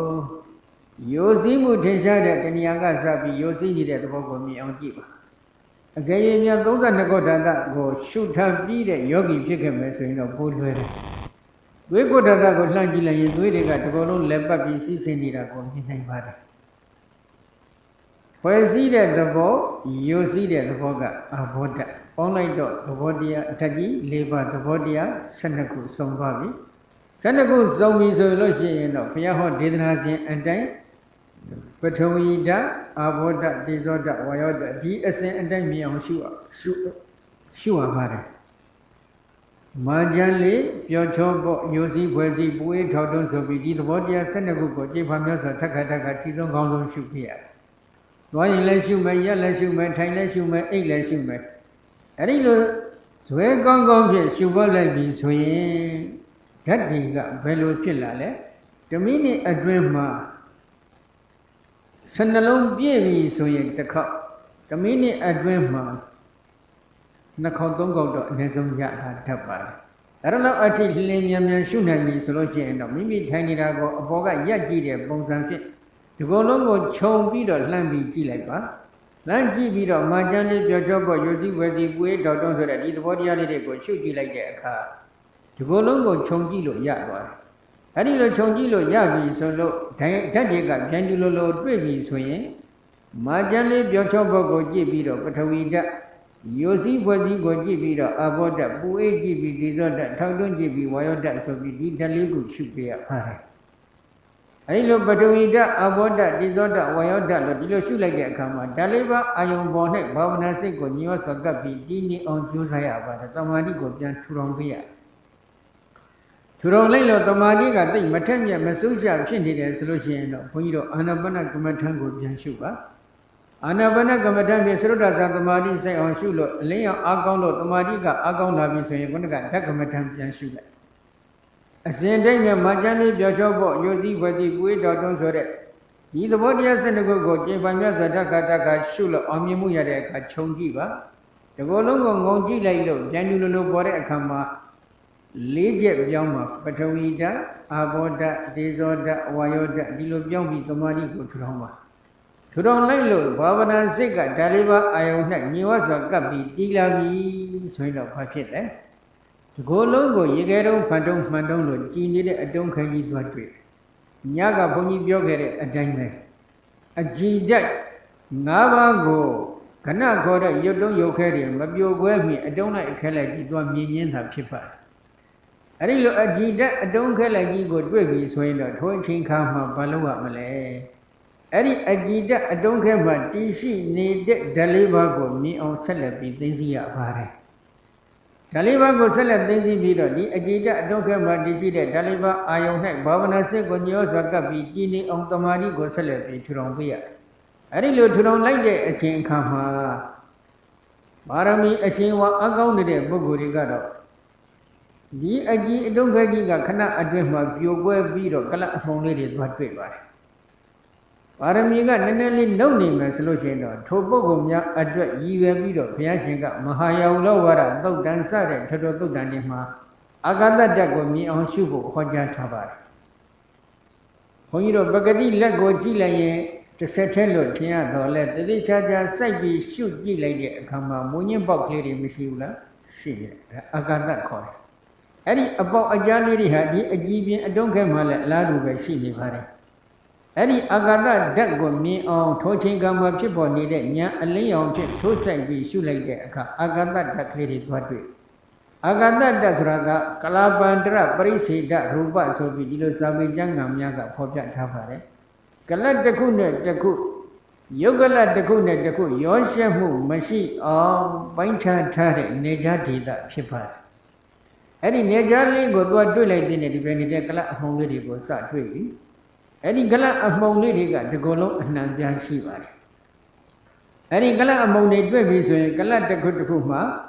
ပထဝီအာဘောဒီဇောဝါယောအစဉ်အနအယတာဩဇာစသဖြင့်သဘောတရားအနည်းဆုံး၈ခုရှိတယ်တချို့ကလတ်တွေမှာကြတော့ဇီဝိတလို့ခေါ်တဲ့သက်ဆောင်ဓာတ်ကလေးတစ်ခုပါရင်၉ခုရှိပါတယ်တချို့ကလတ်တွေမှာတော့မျက်စိအကြည့်နာကြည့်နှာခေါင်းကြည့်ရှားကြည့်ကိုယ်ကြည့်ခေါ်တဲ့အကြည့်ရုပ်တွေပါမယ်ဆိုရင်၁၀ခုအထိရှိတယ်တချို့ကလတ်တွေမှာတော့ဘာဝရုပ်အမျိုးသမီးလို့သိလောက်တဲ့အမှတ်အသားအမျိုးသားလို့သိလောက်တဲ့အမှတ်အသားပါမယ်ဆိုရင်၁၀ခုရှိပါတယ်တချို့ကလတ်တွေမှာတော့ခုနကဟရိယမနောဓာတ်မနောဝိညာဏဓာတ်ခေါ်တဲ့အသိစိတ်တို့ရဲ့မိယာရုပ်ကလေးပါတယ်ဆိုရင်တော့10ခုရှိပါတယ်နော်အဲ့ဒီရှင်မျိုး9မျိုး10မျိုးတော့ဒီရုပ်ကလေးတွေကိုတပြေးပြေးနဲ့ဓာတ်ခွဲယူရတယ်အဲ့ဒီလိုဓာတ်ခွဲနိုင်တဲ့အဆင့်ရောက်မှရုပ်ပရမတ်ကိုစသိတဲ့အဆင့်ဖြစ်ပါတယ်သို့တော့ဒီညဘုန်းကြီးနည်းနည်းစိတ်ဝင်စားဖွယ်အကြောင်းနည်းနည်းလေးပြောချင်ပါတယ်ဘုန်းကြီးဒီလောကထိုင်ဝမ်မှာတရားစခန်းကျင်းပခဲ့တော့အမေရိကမာယာမီကနေပြီးတော့သိပ္ပံပညာရှင်တဦးရောက်လာသူကဘာဆွေးနွေးတယ်လဲဆိုတော့ဒီယုံတရားတွေဟာဖြစ်ပြီးပျောက်သွားတယ်ပျောက်သွားရင်ဘယ်ရောက်သွားလဲဒီမျိုးကသူကမေးဒီကကြီးတွေဒီမကြီးဘယ်လိုသဘောပေါက်ကြဒါဘုန်းကြီးတို့ဘုရားရှင်ကဟောထားတာနှစ်ပေါင်း2500ကျော်သွားပြီဖြစ်တယ်သူတို့ဒီနေ့သိပ္ပံကဓာတ်ခွဲလို့ရတယ်ဆိုတော့ကလတ်အဆင့်တော့အစစ်ဟုတ်ပုံမရဘူးဘုန်းကြီးတို့ကလတ်ကသူတို့သိပ္ပံမှာတွေ့နေတဲ့အမှုံလေးတွေတက်ပေါ်နေအနုမျိုးတို့ပရမဏုမျိုးတို့လို့ခေါ်တဲ့အမှုံတွေတက်တော့များစွာသိမယ်လို့ယူဆရပါတယ် အဲ့ဒီကလတ်တစ်ခုတစ်ခုမှာရှိနေတဲ့ရုပ်သဘောတရားက8ခု9ခု10ခုစသည်ရှိတယ်အဲ့ဒီသဘောတရားတွေကိုသူတို့ကြကြနနားမလဲဘူးနောက်တစ်ခုဒီကလတ်တွေကိုခွဲတန်းချလိုက်တဲ့အချိန်ခါမှာအတိတ်ကကံကြောင့်ဖြစ်တဲ့ကမ္မဇယုတ်တွေလည်းရှိတယ်စိတ်ကြောင့်ဖြစ်ပေါ်သွားတဲ့စိတ္တယုတ်တွေလည်းရှိတယ်ကလတ်တစ်ခုတစ်ခုမှာတည်ရှိနေတဲ့ဥဒ္ဓခေါ်တဲ့တိဇောတကြောင့်ဖြစ်ပေါ်သွားတဲ့ဥဒ္ဒဇယုတ်တွေလည်းရှိတယ်စားလိုက်တဲ့အာဟာရတွေကိုအခြေခံပြီးဖြစ်ပေါ်သွားတဲ့အာဟာရဇယုတ်တွေလည်းရှိကြပါတယ်သူတို့ဓာတ်ခွဲလို့ရတာကဓာတ်ခွဲကနဲ့မှဥဒ္ဒဇယုတ်လောက်ပဲဓာတ်ခွဲလို့ရတယ်ကံကြောင့်ဖြစ်တဲ့ယုတ်သူတို့နားမလဲဘူးဘာကြောင့်လဲကံကြောင့်ဖြစ်တဲ့ယုတ်တွေကဖြစ်ပြီးတာနဲ့ချက်ချင်းပြတ်တာဟုတ်ဓာတ်ခွဲကနဲ့ယူသွားနိုင်လောက်အောင်တက်တန်းမရှိကြဘူးစိတ်ကြောင့်ဖြစ်တဲ့ယုတ်ကလည်းဒီစိတ်ခန္ဓာကိုယ်မှာဖြစ်ပြီးတာနဲ့ချက်ချင်းပြတ်နေတာဓာတ်ခွဲကနဲ့ယူသွားလောက်အောင်တက်တန်းမရှိကြဘူးဟာရကြောင့်ဖြစ်တဲ့ယုတ်ကဘုန်းကြီးတို့ဝမ်းမီလို့ပါစကဝမ်းမီလို့ခေါ်ဆိုအပ်တဲ့အစာကိုကြည်ကျက်စေတတ်တဲ့ဇဝိဒနဝကကလတ်လို့ဘုန်းကြီးတို့စာပေဉာဏ်ကသုံးပါတယ်အဲ့ဒီဇဝိဒနဝကကလတ်ထဲမှာပါနေတဲ့တိဇောဓာတ်ရှိတယ်ဒါကဝမ်းမီလို့ခေါ်ပါတယ်ပါစကတိဇောပဲ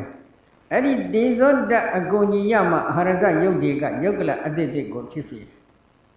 အဲ့ဒီတိဇောဓာတ်ကဝမ်းမီလို့ခေါ်ဆိုအပ်တဲ့တိဇောဓာတ်ကလည်းဟိုဓာတ်ခွဲခန်းထဲမှာတော့မဖြစ်ဘူးဒီခန္ဓာအိမ်ထဲမှာပဲဖြစ်တယ်ဒါကြောင့်သူတို့အာဟာရဇယုတ်အကြောင်းကိုလည်းသူတို့ကြကြနနားမလည်ဘူးဘုန်းကြီးတို့ဘုရားဘာသာတွေဟာတကယ်လက်တွေ့ကျင့်မယ်ဆိုရင်ဒီယုတ်တွေကိုခွဲခြားပြီးသိနိုင်ပါတယ်သိတဲ့ယောဂီတွေအခုဒီတရားစခန်းထဲမှာလည်းရှိနေကြပါတယ်အဲဒီတော့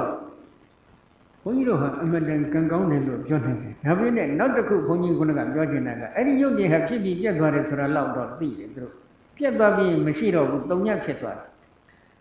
ဘယ်ရောက်သွားတယ်တဲ့ဒီမေကွန်းတစ်ခုကိုသူကမေးတော့ဘုန်းကြီးတို့ကဒီစီမီဆိုတတ်တယ်နော်မိစားလည်းရှိတယ်စီလည်းရှိတယ်ဆိုရင်တော့စီမီကတောက်နေမှာပဲမိစားကလည်းကုန်ပြီစီလည်းကုန်ပြီဆိုရင်မီးငြိမ့်သွားတယ်အဲ့ဒီမီးဘယ်ရောက်သွားလဲငြိမ့်သွားတယ်လို့ပဲပြောရတာပဲနောက်ဥပမာတစ်ခုမြတ်စွာဘုရားဟောထားတာကတော့စောင်းဥပမာပဲစောင်းလည်းရှိတယ်စောင်းကျိုးလည်းရှိတယ်စောင်းကိုတိတတ်တဲ့ယောက်ျားအမျိုးသားရဲ့အထုတ်မှုဆိုတာလည်းရှိတယ်အဲ့ဒီလိုအထုတ်မှုရှိခဲ့မယ်ဆိုရင်အတန်ဆိုတာထွက်ပေါ်မလာဘူးလားအဲ့ဒီအတန်ဟာငကိုယ်တော့ကဘယ်နေရာမှာရှိတယ်လို့မေးရင်ဘယ်လိုဖြစ်မလဲဘယ်နေရာမှာမှစုပုံနေတာမရှိဘူးအတန်ထွက်လာပြီးပျောက်သွားတယ်ဘယ်နေရာမှာသွားပြီးစုပုံနေတယ်မေးရင်ရောဘယ်လိုမှပြောလို့မရဘူးဒါအကြောင်းတိုက်ဆိုင်ရင်ဖြစ်ပေါ်လာတယ်အကြောင်းမတိုက်ဆိုင်ခင်ကလည်းမရှိဘူးအကြောင်းတိုက်ဆိုင်လိုက်တဲ့အခါမှာဖြစ်လာတယ်ဖြစ်ပြီးတာနဲ့ချက်ချင်းပျောက်ပြတ်သွားတယ်တုံညဆိုင်သွားတယ်ဒါကြောင့်မြတ်စွာဘုရားကမောဂရဇရှင်အတိတ်ကိုသုံးညာတော့လောကအဝခေတုလောကကိုသုံးညာမြင်အောင်ကြည့်ပါဆိုပြီးဒီလိုသင်ပေးထားတယ်သုံးညာကိုသာတရားကြီးတွေမြင်အောင်ကြည့်နိုင်မယ်ဆိုရင်တရားကြီးတွေချီးကျုံးရတဲ့လုပ်ငန်းတော့လည်းသက်သာသွားမယ်ထင်တယ်ဟမ်လောကကြီးကိုသုံးညာမြင်အောင်ကြည့်နိုင်ရင်ချီးကျုံးရပါအောင်မလားမကျုံးရတော့လို့တော့ဘုန်းကြီးထင်တယ်ဘယ်နဲ့တော့ဓမ္မကြီးတွေလက်ခံနိုင်မလားလောကကိုသုံးညမြင်အောင်မကြည့်နိုင်တဲ့အတွက်ခုချီးကျုံးနေကြရတာတနေ့တနေ့ခဏစောင်းနေရဲ့အတွက်ယူဆနေကြရတယ်ဘလို့ပင်မဒီလားလောကကိုသုံးညမြင်အောင်ကြည့်နိုင်လို့ရှိရင်ဒီလောကကလုံးရောက်သွားနိုင်တယ်သုံးညကိုမြင်အောင်ဘုရားရှင်ကအကြည့်ခိုင်းတာပဲအဲ့ဒါကြောင့်ဒီကလတ်ကလေးတွေကိုမြင်တယ်ဘုန်းကြီးတို့သိကံကောင်းပါလေဘုန်းကြီးတို့ဗုဒ္ဓဘာသာတွေဟာသိကံကောင်းတယ်ဆိုတာကရုပ်၄မျိုးလုံးသိနိုင်တယ်သူတို့သိပ္ပံပညာရှင်များသိနိုင်တယ်ဆိုတာကဥဒ္ဒဇရုပ်လောက်ပဲသိနိုင်တယ်ဘာကြောင့်ဒီဥဒ္ဒဇရုပ်ကဓာတ်ခွဲခန်းနဲ့အထိယူသွားလို့ရတယ်လို့ဒီလိုတော့မေးစရာရှိတယ်သူတို့ကမြဲနေလို့လားလို့မေးစရာရှိတယ်မဟုတ်ပါဘူးဘုန်းကြီးတို့စာပေကျမ်းဂန်များမှာအနုပဒိဏလို့ခေါ်ပါတယ်သက်မဲ့လောကကို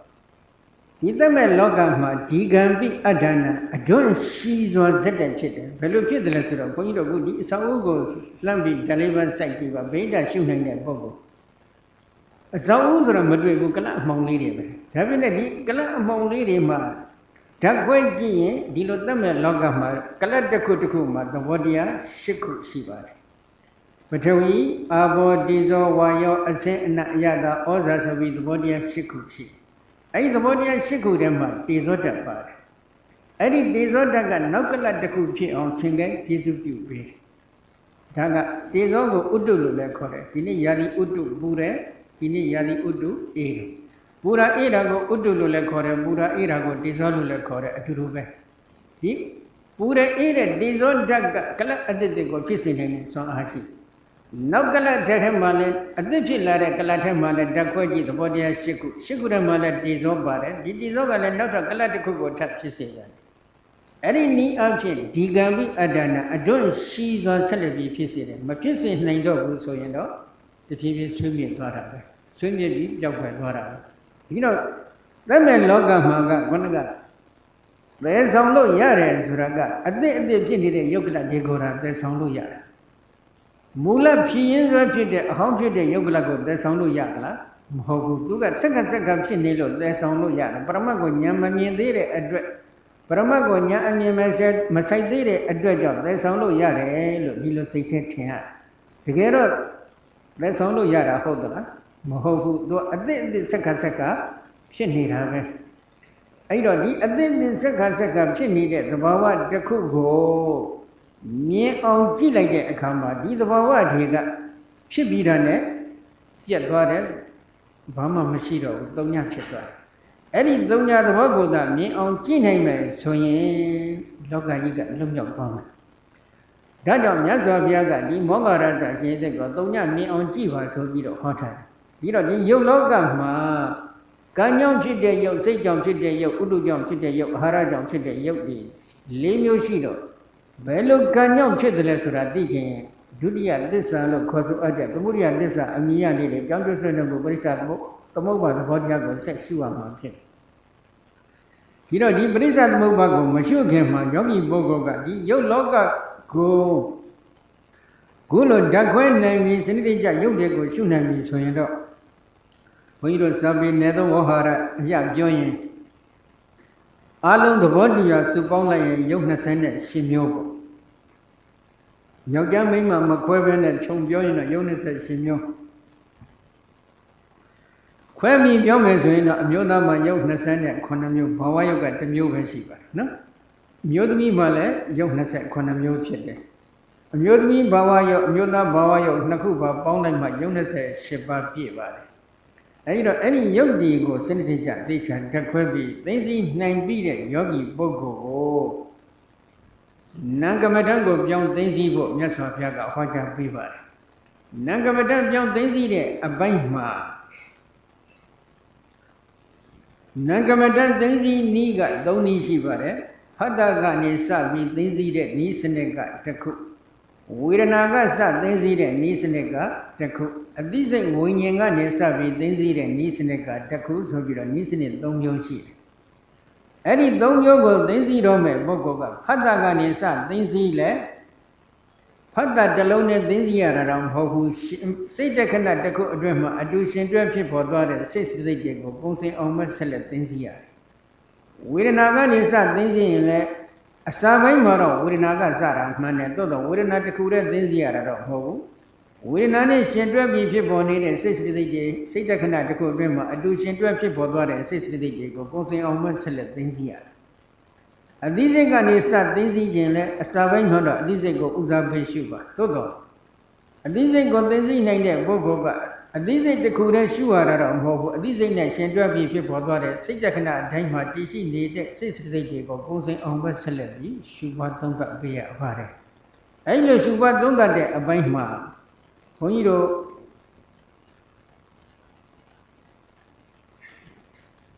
ယုတ်ကမ္မဋ္ဌာန်းကိုရှုထားပြီးဖြစ်ဖို့လိုတယ်ဒါကတစ်ချက်နောက်တစ်ခုကဒီနန္တရားဒီမှာခွဲတန်းချလိုက်တဲ့အခါအကျဉ်းစားအဖြစ်2မျိုးရှိပါတယ်ဝိဓိခေါ်တဲ့စိတ်တနိယာမလမ်းကြောင်းအတန်ဖြစ်ပေါ်သွားတဲ့နန္တရားလည်းရှိတယ်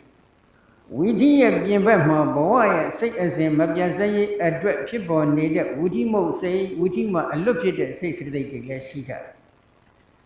အဲ့ဒီစိတ်2မျိုးရှိတဲ့အနက်ကဝိဓိစိတ်ကနေစပြီးတော့အရင်သိသိရပါတယ်အဲ့ဒီဝိဓိစိတ်တွေကအလုံးကြားမှုတဲ့အတိုင်းပဲယူမယုံကိုမြင်ရင် ဖြစ်ပေါ်သွားတဲ့စိတ်စေတသိက်အတန်ကိုကြားတဲ့အခါဖြစ်ပေါ်သွားတဲ့စိတ်စေတသိက်အနတ်နံတဲ့အခါဖြစ်ပေါ်သွားတဲ့စိတ်စေတသိက်အယတ္တကိုသိတဲ့အခါဖြစ်ပေါ်သွားတဲ့စိတ်စေတသိက်အတွေ့အထိကိုသိတဲ့အခါဖြစ်ပေါ်သွားတဲ့စိတ်စေတသိက်ဓမ္မသဘောအမျိုးမျိုးကိုတော့မဟုတ်အာယုံ6ပါးလုံးကိုသိတဲ့အခါဖြစ်ပေါ်သွားတဲ့စိတ်စေတသိက်ဆိုပြီးတော့ဒီလိုဝိထိ6မျိုးရှိပါတယ်အဲ့ဒီဝိထိစဉ်အတိုင်းစနစ်တကျစိတ်စေတသိက်တွေကိုသိသိရမှာဖြစ်တယ်အဲ့ဒီလိုသိသိမဲ့ပုဂ္ဂိုလ်နဲ့ပတ်သက်ပြီးအရေးကြီးတဲ့အင်္ဂါရတစ်ခုကိုဝိသုဒ္ဓိမဲ့အထက်ကရာဒုတိယတွဲစာမျက်နှာ229မှာဖော်ပြထားပါတယ်နော်ယသမသဧဝံသူဝိသုဒ္ဓရူပပရိကတေဝတတ္တအရူပဓမ္မတိဟာကာရိဟိဘဂတဟွန္တိယသမသအကြောင်းကြောင့်ကဧဝံဤသို့လျင်သူဝိသုဒ္ဓရူပပရိကတေဝတတ္တထိုကောင်းမွန်စင်ကြယ်စွာယုတ်တရားကိုအတိညာဖြင့်ပိုင်းခြားယူထားပြီးတဲ့ပုဂ္ဂိုလ်ရဲ့တန်တာ၌သာလျင်အရူပဓမ္မနန္တရားတို့သည်တိဟာကာရိဟိသုံးမျိုးသောအချင်းရာတို့ဖြင့်ပါကတထင်ရှားလာကုန်သည်ဟွန်ဒီဖြစ်ကြလေကုန်၏ယုတ်တရားတွေကိုကောင်းမွန်စင်ကြယ်စွာဉာဏ်ဖြင့်သိသိထားပြီးတဲ့ထိုယောဂဝဆရာပုဂ္ဂိုလ်ရဲ့အတိညာမှာသာလျင်နန္တရားတွေဟာသုံးမျိုးသောအချင်းရာအဖြစ်ထင်ရှားလာပါတယ်သုံးမျိုးသောအချင်းရာကဘာတွေလဲဖတ်တာကနေစပြီးထင်ရှားတဲ့အချင်းရာကတစ်ခုဝေဒနာကနေစပြီးထင်ရှားတဲ့အချင်းရာကတစ်ခုအသိစိတ်ဝိညာဉ်ကနေစပြီးထင်ရှားတဲ့အချင်းရာကတစ်ခုဆိုပြီး၃မျိုးအဲ့ဒီ၃မျိုးသောအချင်းရာအဖြစ်ထင်ရှားလာတယ်ဒါကြောင့်တတ္တမသူဝိသုဒ္ဓရူပပရိကိနေဝအရူပပရိက္ခဟယယောဂောကတ္တဘောတတ္တမထိုကြောင့်သူဝိသုဒ္ဓရူပပရိကိနေဝကောင်းမွန်စင်ကြယ်စွာယုတ်တရားကိုသိသိထားပြီးတဲ့ပုဂ္ဂိုလ်ဒီသာလျင်အရူပပရိက္ခယနန္တရားကိုသိသိခြင်းကယောဂောကျိုးသောအထုခြင်းကိုကတ္တဘောပြုသိပြုတိုက်လှပဲ၏ဒါကြောင့်ယုတ်တရားတွေကိုကောင်းမွန်စင်ကြယ်စွာသိသိထားပြီးတဲ့ဉာဏ်ဖြင့်ပိုင်းခြားယူထားပြီးတဲ့ပုဂ္ဂိုလ်ဒီသာလျင်နန္တရားတွေကိုပြောင်းပြီးသိသိခြင်းဆိုတဲ့လုပ်ငန်းရပ်ကိုကြည်ကြံကြုတ်ကိုပွားများအထုတ်ထိုက်ပါတယ်ယုတ်ဆိုတာဘာလဲမသိဘူးမသိတာတွေတပုံကြီးထမ်းပြီးတော့နားတယ်အဲ့ဒီလိုကြိုးစားနေကြမယ်ဆိုရင်တော့တခါကြီးတွေဘုရားကုံနဲ့မောင်ပုံစောင့်တတ်ပါမလားမတတ်နိုင်ဘူးစီကံမလိုက်နာတာကစနော်ဒါကြောင့်ကောင်းမွန်စင်ကြယ်စွာယုတ်တရားကိုဉာဏ်ဖြင့်ပိုင်းခြားယူပြီးတဲ့သိသိပြီးတဲ့ပုဂ္ဂိုလ်ဒီသာလျင်နန္တရားတွေကိုပြောင်းပြီးကြိုးစားသိသိဖို့ရအတွက်ပြောင်းပြီးကြိုးစားအထုတ်ပါသိသိတယ်ဆိုတာကမိမိရှုကျင်တဲ့အချိန်ပြည့်ရှုလို့ရအောင်လေ့ကျင့်ထားတာပြောတာပစ္စည်းတစ်ခုကိုသိသိထားတယ်ဘာလို့လဲကိုသုံးကျင်တဲ့အချိန်ခါမှာအချိန်ပြည့်သုံးလို့ရအောင်သုံးမိထားတာပဲအလားတူပဲဒီယုတ်တရားတွေကိုသိသိတယ်ဆိုတာကယုတ်တရားကိုအချိန်ပြည့်ရှုလို့ရအောင်ဉာဏ်နဲ့မှသိသိထားတာနန္တရားတွေကိုသိသိတယ်ဆိုတာလည်းနန္တရားတွေကိုအချိန်ပြည့်ရှုလို့ရအောင်ဉာဏ်နဲ့မှသုံးမိသိသိထားတာပဲကိုရှုကျင်တဲ့အချိန်ရှုလို့ရအောင်လေ့ကျင့်ထားတာပဲဒါကြောင့်နဣတိရေနယုတ်တရားကိုဉာဏ်ဖြင့်မသိသိနိုင်သေးသောပုဂ္ဂိုလ်ဒီကနကတ္တဘောအရူပပရိက္ခယနန္တရားကိုသိသိခြင်းကယောဂောကျိုးသောအထုခြင်းကိုနကတ္တဘောမပြုတ်တယ်မပြုတ်တိုက်ပဲယုတ်တရားတွေကိုကောင်းမွန်စင်ကြယ်စွာမသိသိရသေးတဲ့ပုဂ္ဂိုလ်ကနန္တရားတွေကိုပြောင်းပြီးသိသိခြင်းဆိုတဲ့လုပ်ငန်းရပ်ကိုမပြုတ်တင်ပါဘူးသစေဟိဧကတမေဝရူပဓမေဥပတိတေဒိတုဝရူပံပါဟယအရူပပရိက္ခအာရဗတိကမထာဏတောပရိဟာယတိသစေအကဲ၍ဧကတမေဝရူပဓမေတမျိုးသောယုတ်တရားသည်မိုလေဥပတိတေအတိညာ၌ထင်လာလက်သောဒီသူဝရူပဓမေသူနှမျိုးသောယုတ်တရားတို့သည်မူလိဥပတိတေအတိညာ၌ထင်မြင်၍လာလက်သောရူပံယုတ်တရားကိုပဟာယပဲစွန့်ထားခဲ့၍အရူပပရိက္ခဏံတရားကိုသိသိခြင်းအမှုကိုအာရဗတိအထုတ်ခဲ့သည်ဖြစ်ညာ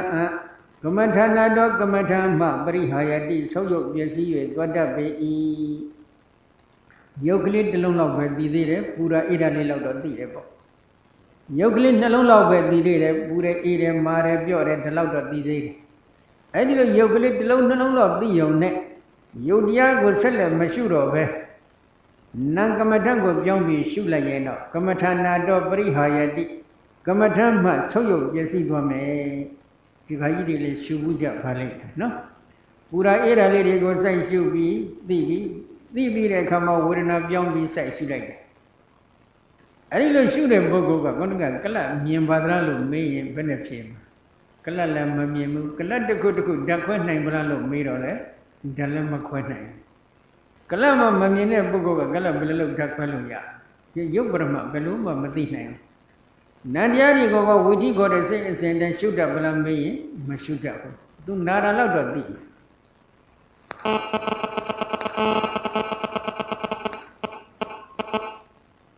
နာရလောက်တော့သူသိရင်သိမယ်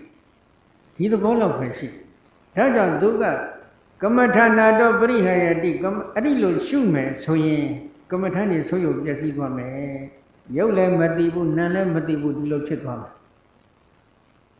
ပထဝီဂတိနာဘာဝနာယဟုတ်တာမကရာပပတိယခာဝီဝိယပထဝီကတိုင်းဘာဝနာလုပ်ငန်းခွင်မှာဖွင့်ဆိုပြခဲ့တဲ့တောင်းမှကျက်စားနေတဲ့နွားမိတ်မလို့ပျက်စီးသွားမယ်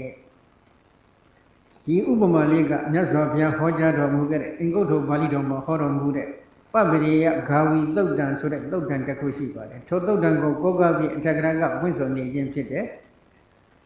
တောင်းမှကျက်စားနေတဲ့မလိမ္မာတဲ့နွားမိတ်မတစ်ကောင်ရှိဒီနေ့တောင်းထိပ်ရောက်သွားပြီတောင်ထိပ်ရောက်တော့တောင်ထိပ်ကနေလှမ်းမြော်ကြည့်လိုက်တဲ့အချိန်ခါမှာတဏှာမှာစိမ့်လန်းစိုးပြင်းနေတဲ့ရေကန်ကြီးတစ်ခုကိုလှမ်းမြော်ကြည့်လိုက်တော့မြင်တယ်ရေကန်ပဝန်းကျင်မှာလည်းစိမ့်လန်းစိုးပြင်းနေတဲ့မြတ်သူရဲ့တွေကိုမြင်တော့သူကဘာကြီးရွယ်ချက်ရှိတယ်ဒီရေကန်ပဝန်းကျင်ရှိတဲ့စိမ့်လန်းစိုးပြင်းတဲ့မြတ်သူရဲ့တွေကိုငါစားပြီးတော့ရေကန်နဲ့ရှိတဲ့ဒီကြည်လင်အိမ်မြနေတဲ့ရေတွေကိုငါတော့တောက်မယ်ဆိုတဲ့ဥတီချက်ဖြင့်တောင်ပေါ်ကနေဆင်းတယ်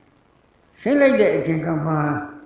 ရှေ့ချီတော့နှစ်ချောင်းကိုနင်းကွင်းကောင်းကောင်းမှမနှင်းပဲနောက်ချီတော့နှစ်ချောင်းကိုသွားပြီးမြှောက်မိတယ်။မြှောက်လိုက်တော့တောင်ပေါ်ကနေကာပြန်ပြီးရောက်ထဲကျသွားတယ်။ရောက်ထဲကျသွားတော့မိမိမျောလင့်နေတဲ့မြက်တွေလည်းစားရသေးလားမစားရဘူး။ရေကြီးကြီးကောတောက်ရသေးလားမတောက်ဘူး။မူလစဉ်းစားအထုတ်ခဲ့တဲ့တောင်ပေါ်ကိုပြန်တက်နိုင်သေးလားမတက်နိုင်ဘူး။အလုံးဆုပ်ယုပ်ပျက်စီးသွားတယ်။အဲ့ဒီဥပမာအတိုင်းပဲယုတ်ကမ္မဋ္ဌာန်းကိုပိုင်ပိုင်နိုင်နိုင်မရှုတတ်သေးပဲနဲ့နံကမ္မဋ္ဌာန်းကိုပြောင်းရှုခဲ့မယ်ဆိုရင်အဲ့ဒီနွားမိတ်မှပျက်စီးသလိုပျက်စီးသွားနိုင်ပါတယ်ဆိုပြီးတော့အထက်ကရာကဖွင့်သို့တော့ဒီဥပမာကိုဘုရားရှင်တက်ရဟောထားတာကသမထဘိုင်းမှာဟောထားတာဖြစ်ပါတယ်ပထမဇန်သမာဓိကိုဝတိဘော9ဓာတ်နိုင်နေအောင်မလစ်ကျင်သေးပဲနဲ့ဒုတိယဇန်သမာဓိကိုခဲ့မယ်ဆိုရင်ပထမဇန်သမာဓိလည်းပျက်စီးသွားနိုင်တယ်ဒုတိယဇန်သမာဓိကလည်းရှော့ကျသွားနိုင်တယ်စသဖြင့်အောက်ဇန်ကိုဝတိဘော9ဓာတ်နိုင်နေအောင်မလစ်ကျင်ပဲအထက်တဲ့ဇန်ကူးခဲ့ရင်ဒီနွားမိတ်မှပျက်စီးသလိုပျက်စီးသွားမယ်လို့ဒီလိုဟောတော်မူတဲ့ဒေသနာဖြစ်ပါတယ်ထိုဒေသနာတော်ဟာသမထဘိုင်းမှာသာအသုံးကျသည်မဟုတ်ခုလိုဝိပဿနာဘာဝနာကမ္မဋ္ဌာန်းစီးပြတဲ့အပိုင်းမှာလဲယုတ်ကမ္မဋ္ဌာန်းကိုစနစ်တကျမရှုတတ်သေးပဲနဲ့နာကမ္မဋ္ဌာန်းကိုပြောင်းရှုမယ်ဆိုရင်ထိုပုဂ္ဂိုလ်သည်နွားမိတ်မှပျက်စီးတယ်လို့ပျက်စီးသွားနိုင်တယ်။ဘာကြောင့်လဲ။ဘုန်းကြီးနည်းနည်းလေးဥပမာတစ်ခုပြောမယ်။ဒီကကြီးတွေမကြီးတွေကိုဘုန်းကြီးကိုလှမ်းကြည့်စမ်းပါမြင်လားမမြင်ဘူးလား။မြင်တယ်။ဘာနဲ့မြင်လဲ။မျက်စိနဲ့မြင်တယ်လို့တော့ပြောမယ်။တကယ်စာအရကတော့မျက်စိနဲ့မြင်တာမဟုတ်ဘူး။မျက်စိအကြည်ဓာတ်ကိုမှီဖြစ်သွားတဲ့သက္ကဝိညာဉ်စိတ်ကမြင်တာ။မျက်စိအကြည်ဓာတ်ကိုမှီဖြစ်သွားတဲ့သက္ကဝိညာဉ်စိတ်ကနေမြင်တယ်ဆိုတာကိုသဘောပေါက်ချင်ဒီကကြီးတွေကိုမျက်လုံးမှိတ်လိုက်ပါမြင်သေးလားမမြင်တော့မျက်လုံးမရှိလို့မမြင်တာလားရှိရနဲ့မမြင်တာလားရှိရနဲ့မမြင်တာဘာဖြစ်လို့လဲဆိုတော့သူအကြောင်းလေးတွေရှိပါတယ်နော်အကြောင်းကအလင်းရောင်ကလည်းရှိရမယ်သက္ကဝိညာဉ်စိတ်ကလည်းဖြစ်ရမယ်စသည်ဖြင့်သူဆိုင်ရနှလုံးသွင်းမှုလည်းရှိရမယ်ပေါ့လေနှလုံးသွင်းတယ်ဆိုတာကဘုန်းကြီးကိုလှမ်းကြည့်တာပေါ့မကြည့်ဘူးဆိုလည်းမြင်ပါမလားမမြင်နိုင်ဘူးမျက်စိမရှိလို့တော့ဟုတ်ရှိတယ်ရှိရတာပဲနဲ့မမြင်တာပဲဘာကြည့်မှမကြည့်တာဘူးနှလုံးသွင်းမှုကလည်းရှိရမယ်အလင်းရောင်ကလည်းလုံလုံလောက်ရှိရမယ်မျက်စိအကြည့်ကလည်းအကောင်းရမယ်သက္ကဝိညာဉ်စိတ်ကလည်းဖြစ်နေရမယ်ရှင်ဘက်စိတ်စိတ်တွေကလည်းကျေစုပြုပေးရမယ်စသဖြင့်ဒီလိုဆိုင်ရာအကြောင်းတရားတွေရှိအဲဒီတော့အဲ့ဒီသက္ကအကြည်ဓာတ်ကမှီပြီးတော့သက္ကဝိညာဉ်စိတ်ကဖြစ်တော့စိတ်စိတ်တွေရှင်းလုံးရှိပါတယ်ဖတ်တာဝေဒနာတင်ညာစေရနာဧကဂတဇဝိတမနတိကာရခေါ်တဲ့စိတ်တိုင်းနဲ့ရှင်တွဲနေတဲ့သဗ္ဗစိတ်တသာဒရဏစေတသိက်က9လုံးသက္ကဝိညာဉ်စိတ်က1လုံးပေါင်းလိုက်တော့10လုံး စက္ခုအကြည်တဆိုတာဘယ်လိုနေလဲလို့ယောဂီတယောက်ကမသိဘူးမရှုတတ်ဘူးအဲ့ဒီစက္ခုအကြည်တကိုမှီဖြစ်သွားတဲ့ဒီစိတ်စရိတ်ရှစ်လုံးကိုဒီယောဂီကရှုလို့ရပါလားဒါပဲလက်တွေ့တကကြီးတွေပြောနာအကြည်တကိုဘုန်းကြီးဟောတဲ့တရားတကကြီးတွေကြားတယ်နာအကြည်တကိုမှီပြီးတော့သောတာဝိညာဉ်စိတ်နဲ့စိတ်စရိတ်ရှစ်လုံးဖြစ်သွားတယ်နာအကြည်တကဘယ်လိုနေလဲမသိဘူးအဲ့ဒီစိတ်စရိတ်ရှစ်လုံးရှုလို့ရပါ့မလားမရနိုင်ဘူးရုပ်တရားကိုပိုင်ပိုင်နိုင်နိုင်မရှုတတ်သေးဘဲနဲ့နံကမ္မထံပြောင်းရှုကမ္မထံတွေအကုန်လုံးဆုပ်ယုပ်ပြည့်စည်သွားမယ်ဘယ်လိုမှရှုလို့မရနိုင်ဘူးဒါလက်တွေ့ပဲနော်ခုဟရိယဝတ္ထုရုပ်ကိုမှီတွယ်ပြီးတော့ဇာဏတရားတွေဖြစ်ကြတယ်ပရမဇာမှာစိတ်စရိတ်34လုံးရှိဟရိယဝတ္ထုဆိုတာဘယ်လိုနေလဲမသိဘူးဇန်သမာဓိဆိုတာဘယ်လိုနေလဲမသိဘူးမထူထောင်တတ်ဘူးထို့ပုဂ္ဂိုလ်ဘယ်လိုလုပ်ပြီးဒီဇာဏတရား34လုံးရှုလဲရှုလို့မရနိုင်ဘူးဘာဖြစ်လို့လဲဇာဏတရားတွေဖြစ်ပေါ်သွားတာကကတုပေါက်ကနေငါးဆောင်ဖမ်းသလိုဟရိယဝတ္ထုရုပ်ကိုမှီတွယ်ပြီးဖြစ်ပေါ်သွားကြတယ်ဥမာအာနာပါနပရမဇာဏတရားဆိုကြပါတော့ကြည်လင်တော့ပါနေတဲ့အာနာပါနပြိပကနမိတ်ကဝင်မနောအကြည့်လို့ခေါ်ဆိုအပ်တဲ့မနောဒရမှာလာထင်တဲ့အခါဟရိယဝတ္ထုကိုမှီတွယ်ပြီးတော့မှဒီဇာဏတရားတွေကဖြစ်ပေါ်သွားကြဟရိယဝတ္ထုဆိုတာဘယ်လိုနေလဲမသိဘူးအာနာပါနပြိပကနမိတ်ဆိုတာလည်းဘယ်လိုနေလဲမသိဘူးမဝင်မနောအကြည့်ဆိုတာလည်းဘယ်လိုနေလဲမသိဘူးအဲ့ဒီလိုမသိတာတွေဒီဘုံကြီးထမ်းထားတဲ့ပုဂ္ဂိုလ်ကဒီဇာဏတရားတွေကိုသွားရှုမယ်ဆိုရင်ရှုလို့ရပါ့မလားမရနိုင်ဘူးနော်ဒါကြောင့်ခွန်ကြီးတို့လုပ်ငန်းခွင်တစ်ခုပြုလုပ်တဲ့အပိုင်းမှာစီကံလေးတွေကိုရိုးသေးသေးလိုက်နာဖို့တော့မလိုဘူးလားလိုအပ်တယ်အဲ့တော့နန္တရားကိုသိသိခြင်းတဲ့ပုဂ္ဂိုလ်ကယုတ်တရားတွေကိုသိသိထားပြီးဖြစ်ရမယ်သိသိထားပြီးပြန်ဆိုကြပါစို့နော်မနကပရမဇာနန္တရားတွေကိုရှုခြင်းနဲ့ဆိုရင်ထိုပုဂ္ဂိုလ်ကပထမဇာသမာဓိကိုပြန်ထူထောင်ရပါတယ်ဥပမာအာနာပါနကမ္မထံဆိုရင်ကြည်လင်တောက်ပါနေတဲ့အာနာပါနပြိပကနမိတ်ကိုအာယုံယူပြီးတော့ပထမဇာသမာဓိကိုပြန်ဝင်စားရပရမဇာမထလင်ထားခြင်းဘွေမနောကြီးကိုလှမ်းသိသိလိုက်တဲ့အခါဘွေမနောအကြည့်မှဒီကြည်လင်တောက်ပါနေတဲ့အာနာပါနပြိပကနမိတ်ကလည်းလာထင်ကြီးဆိုတာနဲ့တပြိုင်နက်တည်းဒီပရမဇာဏတရားတွေကိုဇိုင်းက၅ပါးကိုဥတည်ပြီးသိသိမယ်ဆိုရင်သိသိလို့ရတယ်စိတ်စရိတ်34လုံးအထိရှိပါတယ်အဲ့ဒီ34လုံးသောစိတ်စရိတ်တွေထဲမှာဝေဒနာကဝေဒနာခန္ဓာဉာဏ်ကဉာဏ်ခန္ဓာဉာဏ်စရိတ်31လုံးကသင်္ခါရခန္ဓာအတိစိတ်ကဝိညာဉ်နဲ့ခန္ဓာဆိုပြီးပေါင်းလိုက်တော့နာမ်ခန္ဓာဘယ်နှပါလဲ၄ပါးအဲ့ဒီ34လုံးကဘာတွေလဲလို့သိကျင်တယ်ဆိုရင်တော့ဒကာကြီးတွေလက်တွေ့လေ့ကျင့်ပါနော်အခုဒီတရားစကားမှာလည်းလက်တွေ့အောင်မြင်မြင်ရှုနေတဲ့ပုဂ္ဂိုလ်တွေရှိကြပါတယ်ပြီးတော့ဘုန်းကြီးဒီညအဲ့ဒီအကြောင်းကိုပြောရင်တော့ဒကာကြီးတွေငိုက်ကုန်လိမ့်မယ်ထင်တယ်နော်34လုံးရည်တွက်ပြတာနဲ့ငိုက်သွားမှာပဲပြီးတော့စိတ်စရိတ်တွေကစနစ်တကျဘုရားဟောနေတဲ့တရားတွေဖြစ်တော့ဒီတရားတွေဟာလက်တွေ့ရှုလို့ရကြပါတယ်ရနေတဲ့ရှုလို့ရနေတဲ့ယောဂီသူတော်ကောင်းတွေလည်းအခုဒီတရားစခန်းမှာရှိနေကြပါတယ်ဒါကြောင့်ခွန်ကြီးတို့ရုပ်ဆိုတာဘာလဲစနစ်တကျသိအောင်ရှုဖို့နိလန်းတွေလည်းရှိတယ်ရှုလို့ရတဲ့ပုဂ္ဂိုလ်တွေလည်းမျက်မှောက်ခင်မှာရှိနေကြပါတယ်နာမ်ဆိုတာဘာလဲဘယ်လိုရှုရမလဲရှုပုံနည်းစနစ်တွေလည်းဇာပိတံကမှာအတိအကျရှိတယ်ရှုလို့ရနေတဲ့ယောဂီသူတော်ကောင်းတွေလည်းမျက်မှောက်ခင်မှာများစွာရှိနေကြပါတယ်ဘုရားရှင်ဟောတော်မူတဲ့တရားကလေးသိခြင်းနဲ့ကဘာတသိပါရမီဖြစ်ပြီးတော့သူဟောလိုက်တဲ့တရားကဘုရားရှင်ဟာသူ့အတွက်သူဟောသွားတာဟုတ်သလားမဟုတ်ပါဘူးတာဝကတွေအတွက်ဟောတာသူ့အတွက်ကဘောဓိမန္နိုင်မှာတဲ့ကလုပ်ငန်းခွင်ပြီးဆုံးသွားပြီသစ္စာလေးပါးကိုထိုးထွင်းသိမြင်ပြီးလို့သဗ္ဗညုတ္တဉာဏ်ရရှိသွားပြီးအရတ္တမအရတ္တဖို့စိုက်သွားပြီဆိုရင်သူ့လုပ်ငန်းကိစ္စပြီးမသွားဘူးလားပြီးသွားတယ်ဉာဏ်ကတာဝကတွေအတွက်45ပါးအပင်မခံပြီးတော့တရားတွေဟောသွားတယ်သူ့အတွက်သူတရားပြန်ဟောနေဖို့ဆိုတာရှိသေးလားမရှိပါဘူးဒါဘုန်းကြီးပြောတာရည်ရွယ်ချက်ကလေးရှိပါတယ်ဘုရားဟောတဲ့ယုံတရားဆိုတာဘုရားသာသိတယ်ဘုရားဟောတဲ့နန္တရားဆိုတာဘုရားသာသိတယ်တာဝကတွေမသိနိုင်ဘူးလို့တချို့ဒီမျက်မှောက်ခင်မှာပြောနေကြတယ်ဒီစကားကိုဘုန်းကြီးကရှင်းနေခြင်းဖြစ်ပါတယ်ဘုရားဟောတဲ့ယုတ်ကဘုရားသာသိတယ်ဘုရားဟောတဲ့နန္တရားကဘုရားသာသိတယ်တာဝကတွေမသိနိုင်ဘူးဆိုရင်သူတို့ပြောတဲ့စကားကိုအတိပ္ပယ်ဘာသာပြန်လိုက်ရင်ဘုရားရှင်သည်လေးသိခြင်းနဲ့ကဘာတသိပါရမီဖြစ်ပြီးတော့မှ ဘုရားဖြစ်သောရောက်ရှိတော်မူပြီးတဲ့အခါမှာတရားတွေဟောသွားတယ်ဟောသွားတဲ့တရားကသူသာသိတဲ့တရားဟောသွားတယ်သာဝကတွေမသိနိုင်တဲ့တရားဟောသွားတယ်လို့မပြောတော့လည်းပြောသလိုဖြစ်မနေဘူးလားရှင်းပြီဘာဖြစ်သူဟောတဲ့ယုတ်သူဟောတဲ့နာကမသိနိုင်ဘူးဆိုတော့ဒီယုတ်ဒီနာကလွဲ၍တခြားယုတ်နာကိုလည်းဘုရားဟောသွားတာမရှိဘူးဒီယုတ်ဒီနာဒီသစ္စာလေးပါးပဲဟောတော့ဒီသစ္စာလေးပါးကသာဝကတွေမသိနိုင်ဘူးဆိုရင်သူသာသိတယ်ဆိုရင်လေးသိခြင်းတဲ့ကဝရတိပါရမီဖြစ်ပြီးသူ့အတွက်ပဲသူတရားဟောပြီးပြိဋိဘံစံသွားတယ်လို့မပြောတော့လည်းပြောသလိုဖြစ်မနေဘူးလားဖြစ်နေတယ်ဒါကြောင့်နည်းနည်းတက္ကကြီးတွေစဉ်းစားဆင်ခြင်ဖို့အချိန်တော့ရောက်နေပြီလို့ခွန်ကြီးကတော့ယူဆပါတယ်နော်ကဲရုပ်လည်းရှုပ်ပြီးပြီနာမ်လည်းရှုပ်ပြီးပြီဆိုရင်ထိုပုဂ္ဂိုလ်ဘာလုပ်ရမလဲလုပ်ငန်းခွင်ကိုမြတ်စွာဘုရားကဒီတတိပဌာန်ကျင့်စဉ်မှာဘယ်လိုဆက်ဟောလဲဣတိဣဇဒဝကာယေကာယ ानु ပတိဝိဟရတိဗိဓဝကာယေကာယ ानु ပတိဝိဟရတိဣဇဒဗိဓဝကာယေကာယ ानु ပတိဝိဟရတိဣဇဒမှာလည်းရူပကာယယုတ်တရားနာမကာယနန္တရားအစုအပေါင်းအစုပဲရှိတယ်လို့သိအောင်ရှုပါဗိဓမှာလည်းရူပကာယယုတ်တရားအပေါင်းအစုနာမကာယနန္တရားအပေါင်းအစုရှိတယ်လို့ရှုပါဣဇဒဗိဓမှာလည်းကျင့်ဖန်မြတ်စွာတခါတခါယုတ်တရားအပေါင်းအစုနန္တရားအပေါင်းအစုခေါ်တဲ့ရူပကာယနာမကာယတွေပဲရှိတယ်လို့သိအောင်ရှုပါ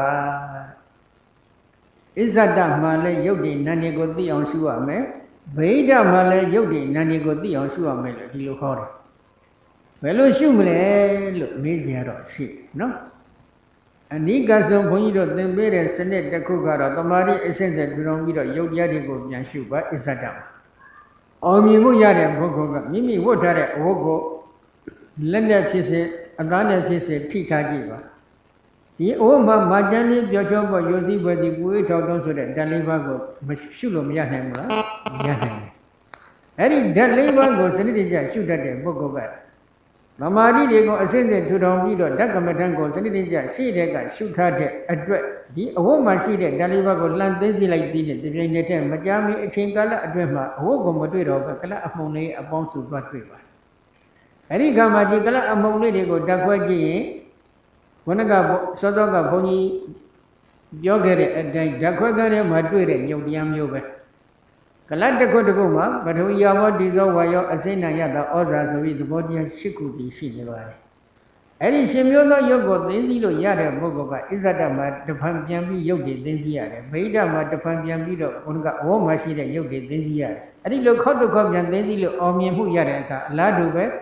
မိမိထိုင်ထားတဲ့ကြံငင်းမှလည်းဓာတ်လေးပါးရှိတယ်လှမ်းရှုလို့ရသွားပါတယ်အဲ့ဒီနည်းအားဖြင့်သက်မဲ့လောကကိုတဖြည်းဖြည်းဖြန့်ပြီးတိုးပြီးရှုလိုက်တဲ့အခါသက်မဲ့လောကကိုသိရင်သက်ရှိလောကကိုပြောင်းရှုလို့ရတယ်အဲ့တော့မိမိတို့သက်ရှိသက်မဲ့ဒီမှာယုတ်တွေကိုရှုပြီးတဲ့ပုဂ္ဂိုလ်ကသက်မဲ့လောကမှာ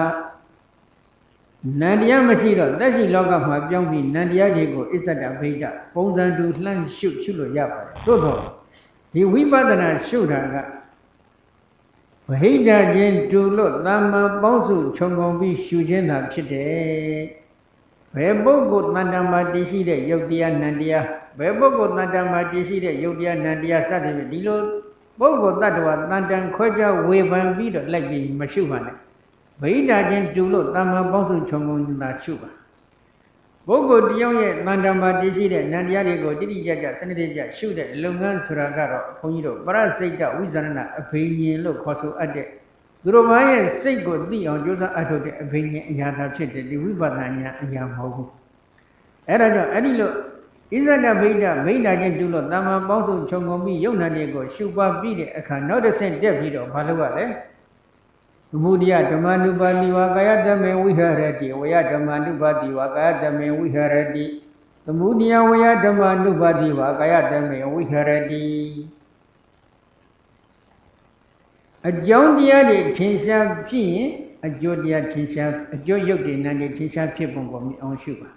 အကြောင်းတရားတွေခြုံငိမ့်သွားရင်လည်းအကျိုးရုပ်တွေနာနေခြုံငိမ့်သွားတာကိုမြင်အောင်ရှုပါဆိုပြီးတော့ဒီလိုဘုရားရှင်ကဆက်ဟောတယ်အကြောင်းကျိုးနှစ်ခုလုံးတို့ရဲ့ဖြစ်ပြီးပြည့်နေတဲ့သဘာဝတွေကိုလည်းမြင်အောင်ရှုပါဆိုပြီးဒီလိုဆက်ဟောသွားတော့မူပါတယ်အကြောင်းတရားတွေထင်ရှားဖြစ်ခဲ့ရင်အကျိုးတရားတွေထင်ရှားဖြစ်ပုံမြင်အောင်ပထမရှုရမယ်ဒါကသမုဒိယသစ္စာကြောင့် ဒုက္ခသစ္စာဖြစ်ပုံကိုမြင်အောင်ရှုတဲ့အပိုင်းပဲဖြစ်ပါတယ်ဒီတော့ဘုန်းကြီးတို့ဒီနေရာမှာ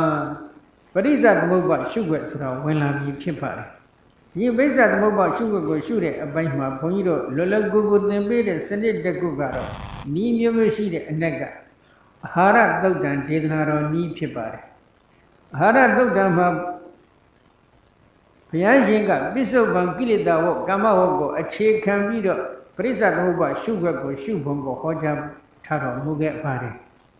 ဒီတော့ပိဿုပံကိလေသာဝတ်နဲ့ကာမဝတ်ဆိုတာကတော့ဒီလိုပါခုဒကာကြီးတွေဘာဆုတောင်းတယ်လို့မေးရင်ဘယ်လိုဖြေကြလဲ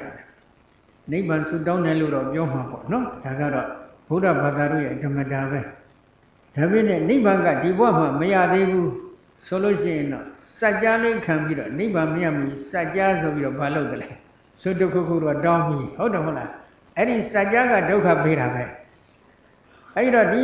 နိဗ္ဗာန်မရမီစัจ जा ဘုန်းကြီးကပြောချင်တာကတော့ဗြဟ္မာဘဝကိုဆုတောင်းတယ်ပဲထားပါတော့ဘုန်းကြီးဗြဟ္မာဖြစ်စေခြင်းလို့ပြောတာတော့မဟုတ်ဘူးနော်လူဖြစ်တာနတ်ဖြစ်တာဆိုရင်တော့ဗြဟ္မာဖြစ်တာကနည်းနည်းတော်မယ်လို့ဘုန်းကြီးယူဆလို့ပါဘယ်လိုကြောင့်တော်တယ်ဗြဟ္မာပြည်ဆိုတာကယောက်ျားလည်းမရှိဘူးမိန်းမလည်းမရှိဘူးအိမ်တော်မှုသားမွေးမှုဆိုတာလည်းမရှိတော့မိမိတို့ဇန်ချမ်းသာလေးဖြင့်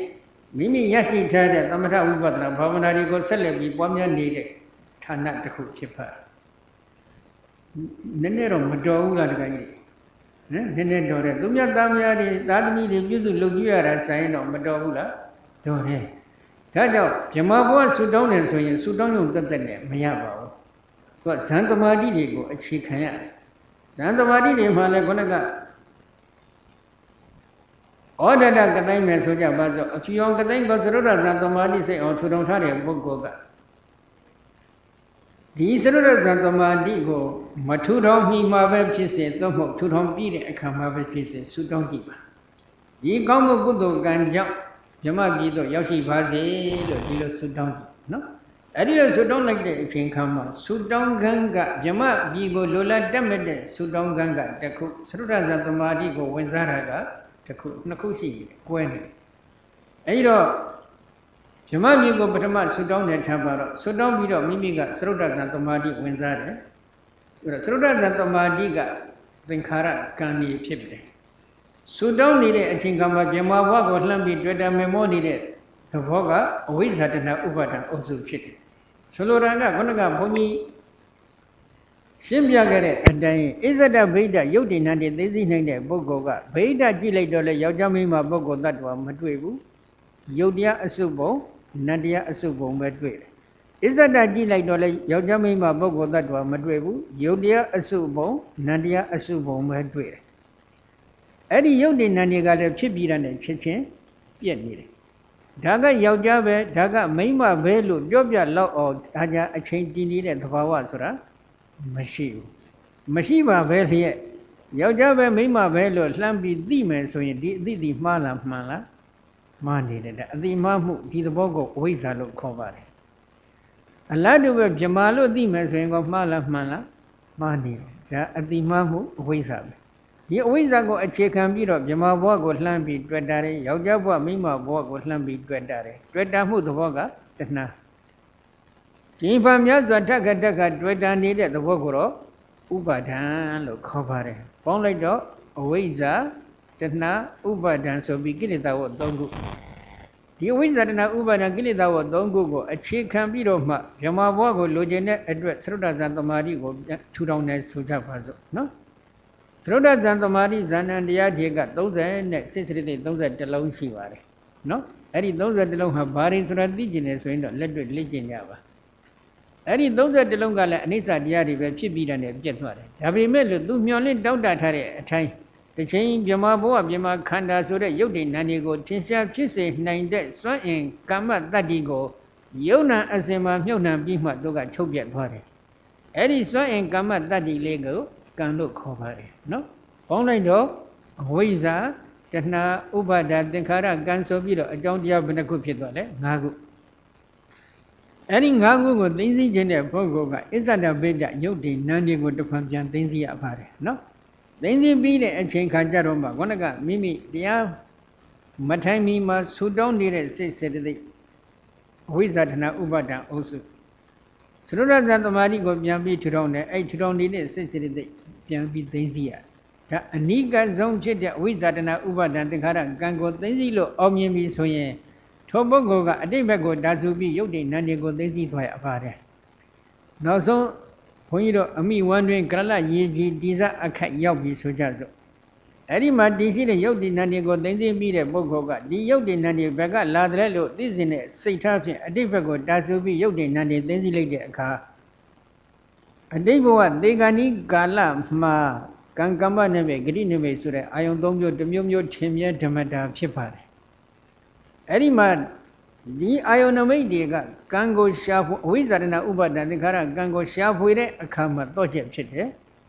အဲ့ဒီထင်လာတဲ့အာယုန်တွေကိုအခြေခံပြီးတော့အဝိဇ္ဇာတဏဥပါဒံသင်္ခါရကံကိုရှာဖွေရမှာဖြစ်တယ်အဲ့တော့ဒီနေရာမှာဘုန်းကြီးဒီအဝိဇ္ဇာတဏဥပါဒံသင်္ခါရကံဖြစ်ပုံနဲ့ပတ်သက်ပြီးသဘောပေါက်အောင်ဝတ္ထုဇာတ်ကြောင်းလေးတစ်ခုနည်းနည်းထပ်ပြောမယ်ဘုန်းကြီးတို့နာမည်ကျော်ဖြစ်တဲ့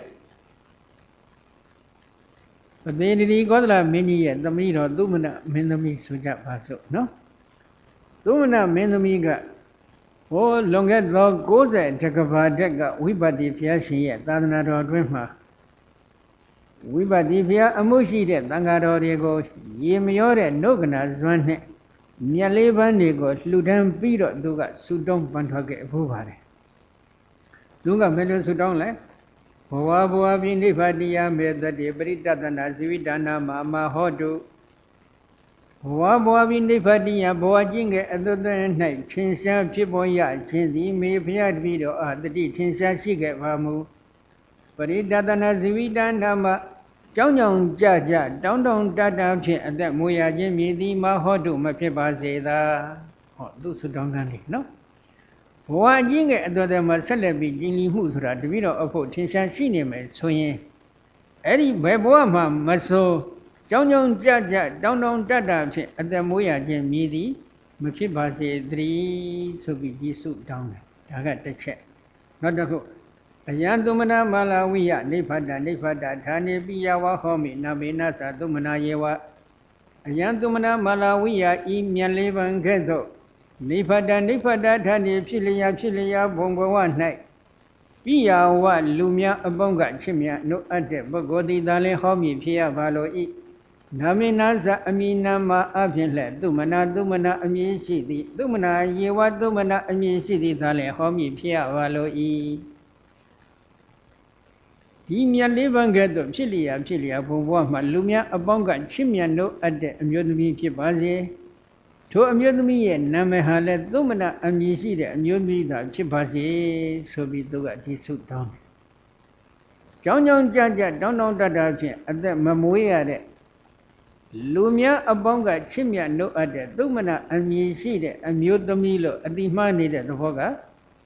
အဝိဇ္ဇာထိုအမျိုးသမီးဘဝကိုလှမ်းပြီးတွေ့တာနေတဲ့သဘောကတဏှာစိတ်ကပြီးဆွဲနေတဲ့သဘောလေးကဥပါဒာဒီအဝိဇ္ဇာတဏဥပါဒသုံးခုခြံရံပြီးတော့ဝိပဿနာဘုရားအမှုရှိတဲ့သံဃာတော်တွေကိုရေမရောတဲ့နှုတ်ကနာဇွမ်းနဲ့မြတ်လေးပန်းတွေကိုလှူဒန်းပူဇော်တယ်ကုသိုလ်သင်္ခါရတရားတွေရေပုံရအဖြစ်တော့စိတ်စရတိ34လုံးရှိပါတယ်နော်သို့တော့34လုံးကလည်းအနိစ္စတရားတွေဖြစ်ခြင်းကြောင့်သူကဖြစ်ပြီးတာနဲ့ပြတ်သွားတယ်ပြတ်သွားပြီမဲ့လို့နောက်တစ်ချိန်မှာသူမျောလင့်တောင်းတနေတဲ့အမျိုးသမီးဘဝဆိုတဲ့ခန္ဓာ၅ပါးကိုဖြစ်စေနိုင်တဲ့စွမ်းအင်ကမ္မတတ္တိကိုယုံနာအစဉ်မှာမြုပ်နှံပြီးမှချုပ်ပြတ်သွားတယ်ထိုစွမ်းအင်ကမ္မတတ္တိကကံပေါင်းလိုက်တော့အဝိဇ္ဇာတဏှာဥပါဒသင်္ခါရကံဆိုပြီးအကြောင်းတရား၅ခုဖြစ်သွားတယ်ခုဒီနောက်ဆုံးဘဝကောသလမင်းကြီးရဲ့သမီးတော်လာဖြစ်ပြီသမီးတော်လာဖြစ်တဲ့အချိန်ခါမှာသူ့ရဲ့ရှေ့အတိတ်အကြောင်းတွေကိုသူပြန်ပြီးပရိစ္ဆသမုပ္ပါရှုခွက်ကိုရှုလိုက်တဲ့အခါပြန်ဆန်းစစ်လိုက်တော့ဒီအကြောင်းတွေပြန်ပေါ်လာတယ်အဖွာလှုပ်တဲ့ပုဂ္ဂိုလ်ကိုပြုစုစောင့်ရှောက်နေရတဲ့အတွက်ငငယ်ရွယ်မှာသာသနာပေါင်းဝင်ရောက်ပြီးဘိက္ခုနီမပြုကျင်တော်လဲမပြုနိုင်ဖြစ်နေတယ်အဖွာကွယ်လွန်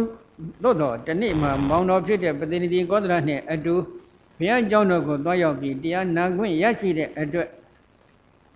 တရားဘာဝနာများကိုလည်းစနစ်တကျကြည်ကြံကြုတ်ကိုပွားများအထောက်နိုင်တဲ့အတွက်အနာဂမိပညာဖွညာအထိဆိုင်ခဲ့ပါတယ်။ဘာ အဖို့ကွယ်လွန်ပြီးတဲ့အခါသာသနာပေါင်းဝင်ရောက်ပြီးဘေကုဏီမှာပြုတယ်ရှင်ယဟန်ပြုလိုက်တဲ့အချိန်ခါမှာပြုပြီးတဲ့နောက်တရားဘာဝနာတွေကိုဆက်လက်အထောက်လိုက်တော့အရတ္တဖို့ပေါ့ယဟန္တာအဖြစ်သို့ရောက်ရှိသွားခဲ့ပါတယ်နော်အဲ့ဒီလိုရောက်ရှိတဲ့အချိန်ခါမှာဘုရားသူနောက်ဆုံးဘဝကိုဖြစ်ပေါ်စေတတ်တဲ့ကံကိုပြန်ဆန်းစစ်ကြည့်လိုက်တော့ဟိုဘက်ကလွန်ခဲ့သော62ကဘာတက်ကဝိပဿနာဘုရားရှင်ရဲ့သာသနာတော်အတွင်းမှာပြုစုပြထွန်ခဲ့တဲ့သင်္ခါရကံဖြစ်နေဒီသင်္ခါရကံကသူလွန်ခဲ့သောအတိတ်ဘဝကတော့သူကနတ်ပြည်နတ်လောကကလာခဲ့တာပါဒီကံနေကြောင့်လူပြည်နတ်ပြည်ဆုံးသန်ကျင်လီနေရာကနေနောက်ဆုံးလူဘဝမရောက်မီမှနတ်ပြည်နတ်လောကကနေပြီးတော့သူကစွန့်တင်ပြီးတော့မှလူပြည်မှာလာပဋိသန္ဓေတည်နေရတာဖြစ်တယ်ပဋိသန္ဓေတည်နေလိုက်တဲ့အချိန်ကနေစပြီးမွေးဖွားလာတဲ့နေ့ဒီပိုင်းနဲ့ထဲဘာဖြစ်လဲမြတ်လေးပန်းမိုးတွေရွာချတယ်မြတ်လေးပန်းမိုးတွေရွာချတာကိုအကြောင်းခံပြီးတော့ခမဲတော်ဖြစ်တဲ့ပတိတိကောသလမင်းကြီးကလည်းခမဲတော်ဖြစ်တဲ့ကောသလမင်းကြီးကလည်းသူ့ကိုသူမနာဆိုပြီးနာမည်တက်ပေးပါတယ်မြတ်လေးပန်းမတ်မြတ်လေးဆိုပြီးတော့ဒီလိုပဲနာမည်ပေးလိုက်တယ်နော်ဒီတော့ပြောလို့တဲ့အဓိပ္ပာယ်လေးကဘုန်းကြီးတို့ဒီနတ်ပြည်ကနေမစွတ်တင်မီနောက်ဆုံးမရဏတဏ္ဍစောတဲ့အချိန်ခါမှာဒီအာယုန်တွေကသူ့ရဲ့ဘဝင်မနောအကြည့်မှလာပြီးထင်နေတယ်ဝိပဿနာဘုရားအမှုရှိတဲ့သံဃာတော်တွေကိုမြတ်လေးပန်းနဲ့နှုတ်ကနာစွမ်းလှူခဲ့တဲ့အာယုန်ကလာပြီးပေါ်နေတယ်အဲ့ဒီအာယုန်တွေကိုရှေ့တစ်ဆင့်တက်ပြီးစဉ်းစားလိုက်တဲ့အခါမှာဒီသူ့ရဲ့ဆူတောင်းကန်းတွေပါအာယုန်နဲ့မှလာပေါ်တဲ့အဝိဇ္ဇတနာဥပါဒံအုပ်စုတွေကိုလည်းသိသိလို့ရတယ်သင်္ခါရကံခေါ်တဲ့မြတ်လေးပန်းနဲ့နှုတ်ကနာစွမ်းလှူဒန်းခဲ့တဲ့ကုသိုလ်ကောင်းမှုကံတွေကိုလည်းသိသိလို့ရပါတယ်ဒီကံတွေကြောင့်ဒီဘက်နောက်ဆုံးဘဝမှာဒုမနမင်းသမီးဘဝမှာပရိသန္တိခန္ဓာ၅ပါးယုတ်တရားနံတရားတွေထင်ရှားဖြစ်လာတာကိုလည်းလှမ်းရှုလို့ရတယ်ဒီလောက်တင်လားဆိုတော့မကပ်ပါဘူးနော်အတိတိပိပစ္စယစေဝပစ္စယသမုပ္ပါဏဓမ္မသအနာဂတေပိဣတရေပိပစ္စယစေဝပစ္စယသမုပ္ပါဏဓမ္မသစသည်ဖြင့်သမောဟဝိရောဓနိအထက်ကရာကြီးကဖွင့်ဆိုထားပါတယ်အတိတ်ကြည့်လိုက်တော့လဲအကြောင်းတရားနဲ့အကျိုးတရားပဲရှိတယ်အနာဂတ်ကြည့်လိုက်တော့လဲအကြောင်းတရားနဲ့အကျိုးတရားပဲရှိတယ်လို့ဒီလိုသိအောင်ဆက်လက်ပြီးရှုပွားသုံးသပ်ဖို့ရန်အတွက်လဲညွှန်ကြားထားပါတယ်အများအပြည့်တော့ဘုန်းကြီးတို့အ ਨੇ ဆုံးပမာဏအနေနဲ့အတိတ်ဘဝ၅ဘဝ၆ဘဝစသဖြင့်ဘုန်းကြီးတို့အရှုခိုင်းပါတယ်။ဘာကြောင့်လဲ။သန္တရာခရီးဆိုတာကဒုက္ခနဲ့ဒုက္ခနှစ်ခုရောပြနေတတ်တဲ့သဘောရှိပါတယ်။အတိတ်သန္တရာတစ်ခွေမှာအကြောင်းမလှတဲ့မကောင်းမှုအကုသိုလ်ကံတွေကြောင့်မိမိခံစားခဲ့ရတဲ့ဒုက္ခလေးတွေကိုမြင်ခဲ့ရင်ထိုပုဂ္ဂိုလ်ဟာဒီဒုက္ခမျိုးတွေနောက်ထပ်မတွေ့အောင်ငါကြိုးစားမှဖြစ်တော်မယ်ဆိုတဲ့တွန်းအားတွေပေါ်လာပါတယ်အဲ့ဒီလိုတွန်းအားလေးတောင်ရင်ကဉာဏ်လေးတွေဖြစ်စေခြင်းနဲ့ဥတည်ချက်ဖြင့်အတိတ်ဘဝတော်တော်ခံများကိုတော့ယောဂီတော်တော်ခံများကိုဘုန်းကြီးတော့အရှုခိုင်းပါတယ်ညီရွယ်ချက်ကအတိတ်ဘဝတွေကိုမမောလို့တော့မဟုတ်ဘူး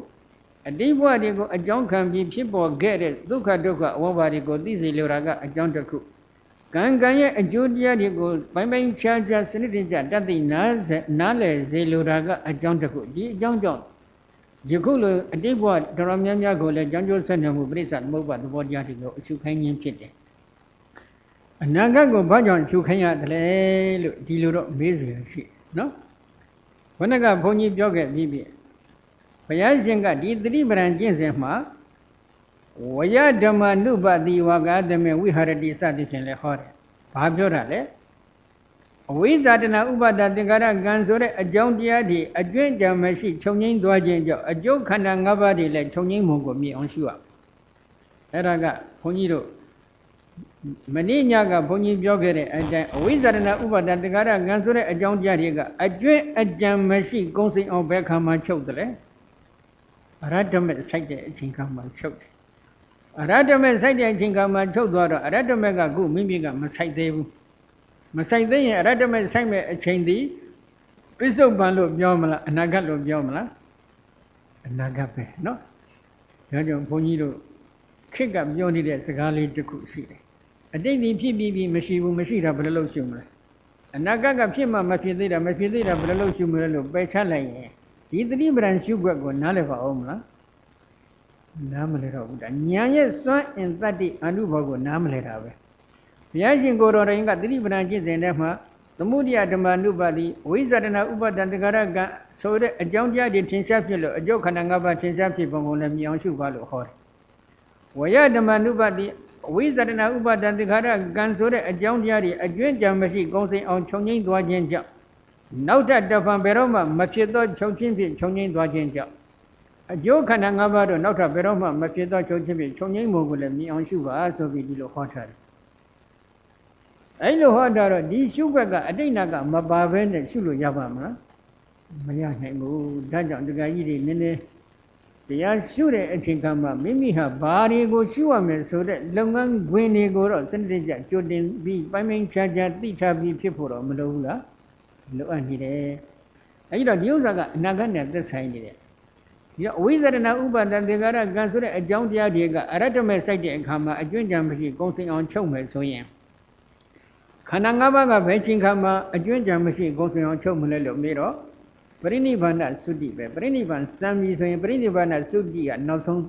ခန္ဓာ၅ပါးတို့ရဲ့ချုပ်ခြင်းပဲဖြစ်ချင်းချုပ်ခြင်းပဲပရိနိဗ္ဗာန်သုတိရဲ့နောက်ဆက်မှာနောက်ထပ်ခန္ဓာ၅ပါးအသစ်ဆိုတာဘယ်တော့မှမဖြစ်တော့မဖြစ်တော့ဘဲနဲ့အကျွင့်အကြံမရှိကုံစိန်အောင်ခြုံငိမ့်သွားပါတယ်အဲ့ဒီလိုခြုံငိမ့်မှုကိုမြင်အောင်ရှုဖို့ရန်အတွက်တတိပဋ္ဌာန်ကျင့်စဉ်မှာဘုရားရှင်ကကြနတ်ခါကနတ်ပိုင်ပိုင်နေနေဟောကြားထားပြီးဖြစ်ပါတယ်နော်အဲ့ဒီရှုွက်ကတော့ဘုန်းကြီးတို့လောကီဝိပဿနာဉာဏ်ဖြင့်ထိုးထွင်းသိအပ်တဲ့និရောဓသစ္စာကိုသိအောင်မြင်အောင်ရှုတဲ့ရှုွက်ဖြစ်ပါတယ်အကြောင်းတရားတွေအကျွင့်ကြံမရှိကုံစိန်အောင်ချုပ်ခြင်းကြောင့်အကျိုးခန္ဓာ၅ပါးတွေလည်းအကျွင့်ကြံမရှိကုံစိန်အောင်ချုပ်ငြိမ်းတာကိုမြင်အောင်ရှုရမယ်ရှုွက်ဖြစ်တဲ့ဝိသုဒ္ဓိမေအထက်ကရာကတော့ပရိသမိတာမက်ကပါဠိတော်ကြီးကိုကိုးကားပြီးဒီရှုွက်ကိုဥရိယပြဉာဏ်ကမ်းမှာဖော်ပြထားပါတယ်ဒီတော့ဥရိယပြဉာဏ်ပိုင်းရောက်သည့်အထိရှုရမှာဖြစ်တဲ့ဖြစ်တော့ယောဂီပုဂ္ဂိုလ်ကဒီပရိစ္ဆေသမုပ္ပါသဘောတရားတွေကိုလည်းရှုထားပြီးဖြစ်တယ်အကြောင်းတရားတွေထင်ရှားဖြစ်လို့အကျိုးတရားထင်ရှားဖြစ်ပုံကိုလည်းသိတယ်အကြောင်းတရားတွေခြုံငိမ့်လို့အကျိုးတရားတွေခြုံငိမ့်ပုံကိုလည်းသိတယ်ဆိုရင်ဒီအကြောင်းကျိုးနှစ်ရလုံးတို့ရဲ့ဖြစ်ပြီးပြည့်နေတဲ့သဘောတွေကိုဉာဏ်နဲ့မြင်အောင်ကြည့်ပြီးအနိစ္စဖြစ်ချင်းပြည့်ချင်းဖြင့်အနိစ္စခံရတဲ့သဘောတွေကိုဉာဏ်နဲ့မြင်အောင်ကြည့်ပြီးဒုက္ခမပျက်စီးပဲအကျိတ်ခက်အခိုင်အမာနှစ်သာရအဖြစ်တည်နေတဲ့အတ္တမဟုတ်တဲ့သဘောကိုဉာဏ်နဲ့မြင်အောင်ကြည့်ပြီးအနတ္တလို့ဒီလိုပိုင်းပိုင်းနေနေဝိပဿနာဉာဏ်စဉ်အတိုင်းဆက်လက်ပြီးရှုပွားသုံးသပ်ရမှာဖြစ်တယ်ဝိပဿနာဉာဏ်စဉ်အတိုင်းရှုပွားသုံးသပ်လိုက်တဲ့အခါမှာဝိပဿနာဉာဏ်တွေကရင့်ကျက်လာလို့ဖြစ်မှုပြက်မှုတွေကိုစိတ်တခဏအတိုင်းမှာပိုင်းပိုင်းနေနေမြင်နိုင်ပြီဆိုရင်တော့ထိုပုဂ္ဂိုလ်ကဖြစ်တာကိုမရှုတော့ဘဲနဲ့အပြည့်သက်သက်ကိုပဲဥစားပေးပြီးရှုရပါတယ်အဲဒီလိုအပြည့်သက်သက်ကိုဥစားပေးရှုလိုက်တဲ့အခါမှာဉာဏ်ကလည်းရင့်ကျက်လာပြီဆိုရင်အဖြစ်ကိုမမြင်တော့ဘဲနဲ့သင်္ခါရတရားတို့ရဲ့ဒုက္ခသစ္စာသမုဒယသစ္စာခေါ်တဲ့သင်္ခါရတရားတို့ရဲ့အပြည့်သက်သက်ကိုပဲသွားတွေ့အဲဒီလိုအပြည့်သက်သက်ကိုတွေ့နေတဲ့ဉာဏ်ဒီဟာဘင်္ဂဉာဏ်ကနေစပြီးတော့အထက်ပိုင်းဖြစ်တဲ့ဝိပဿနာဉာဏ်အလုံးပဲဖြစ်ပါတယ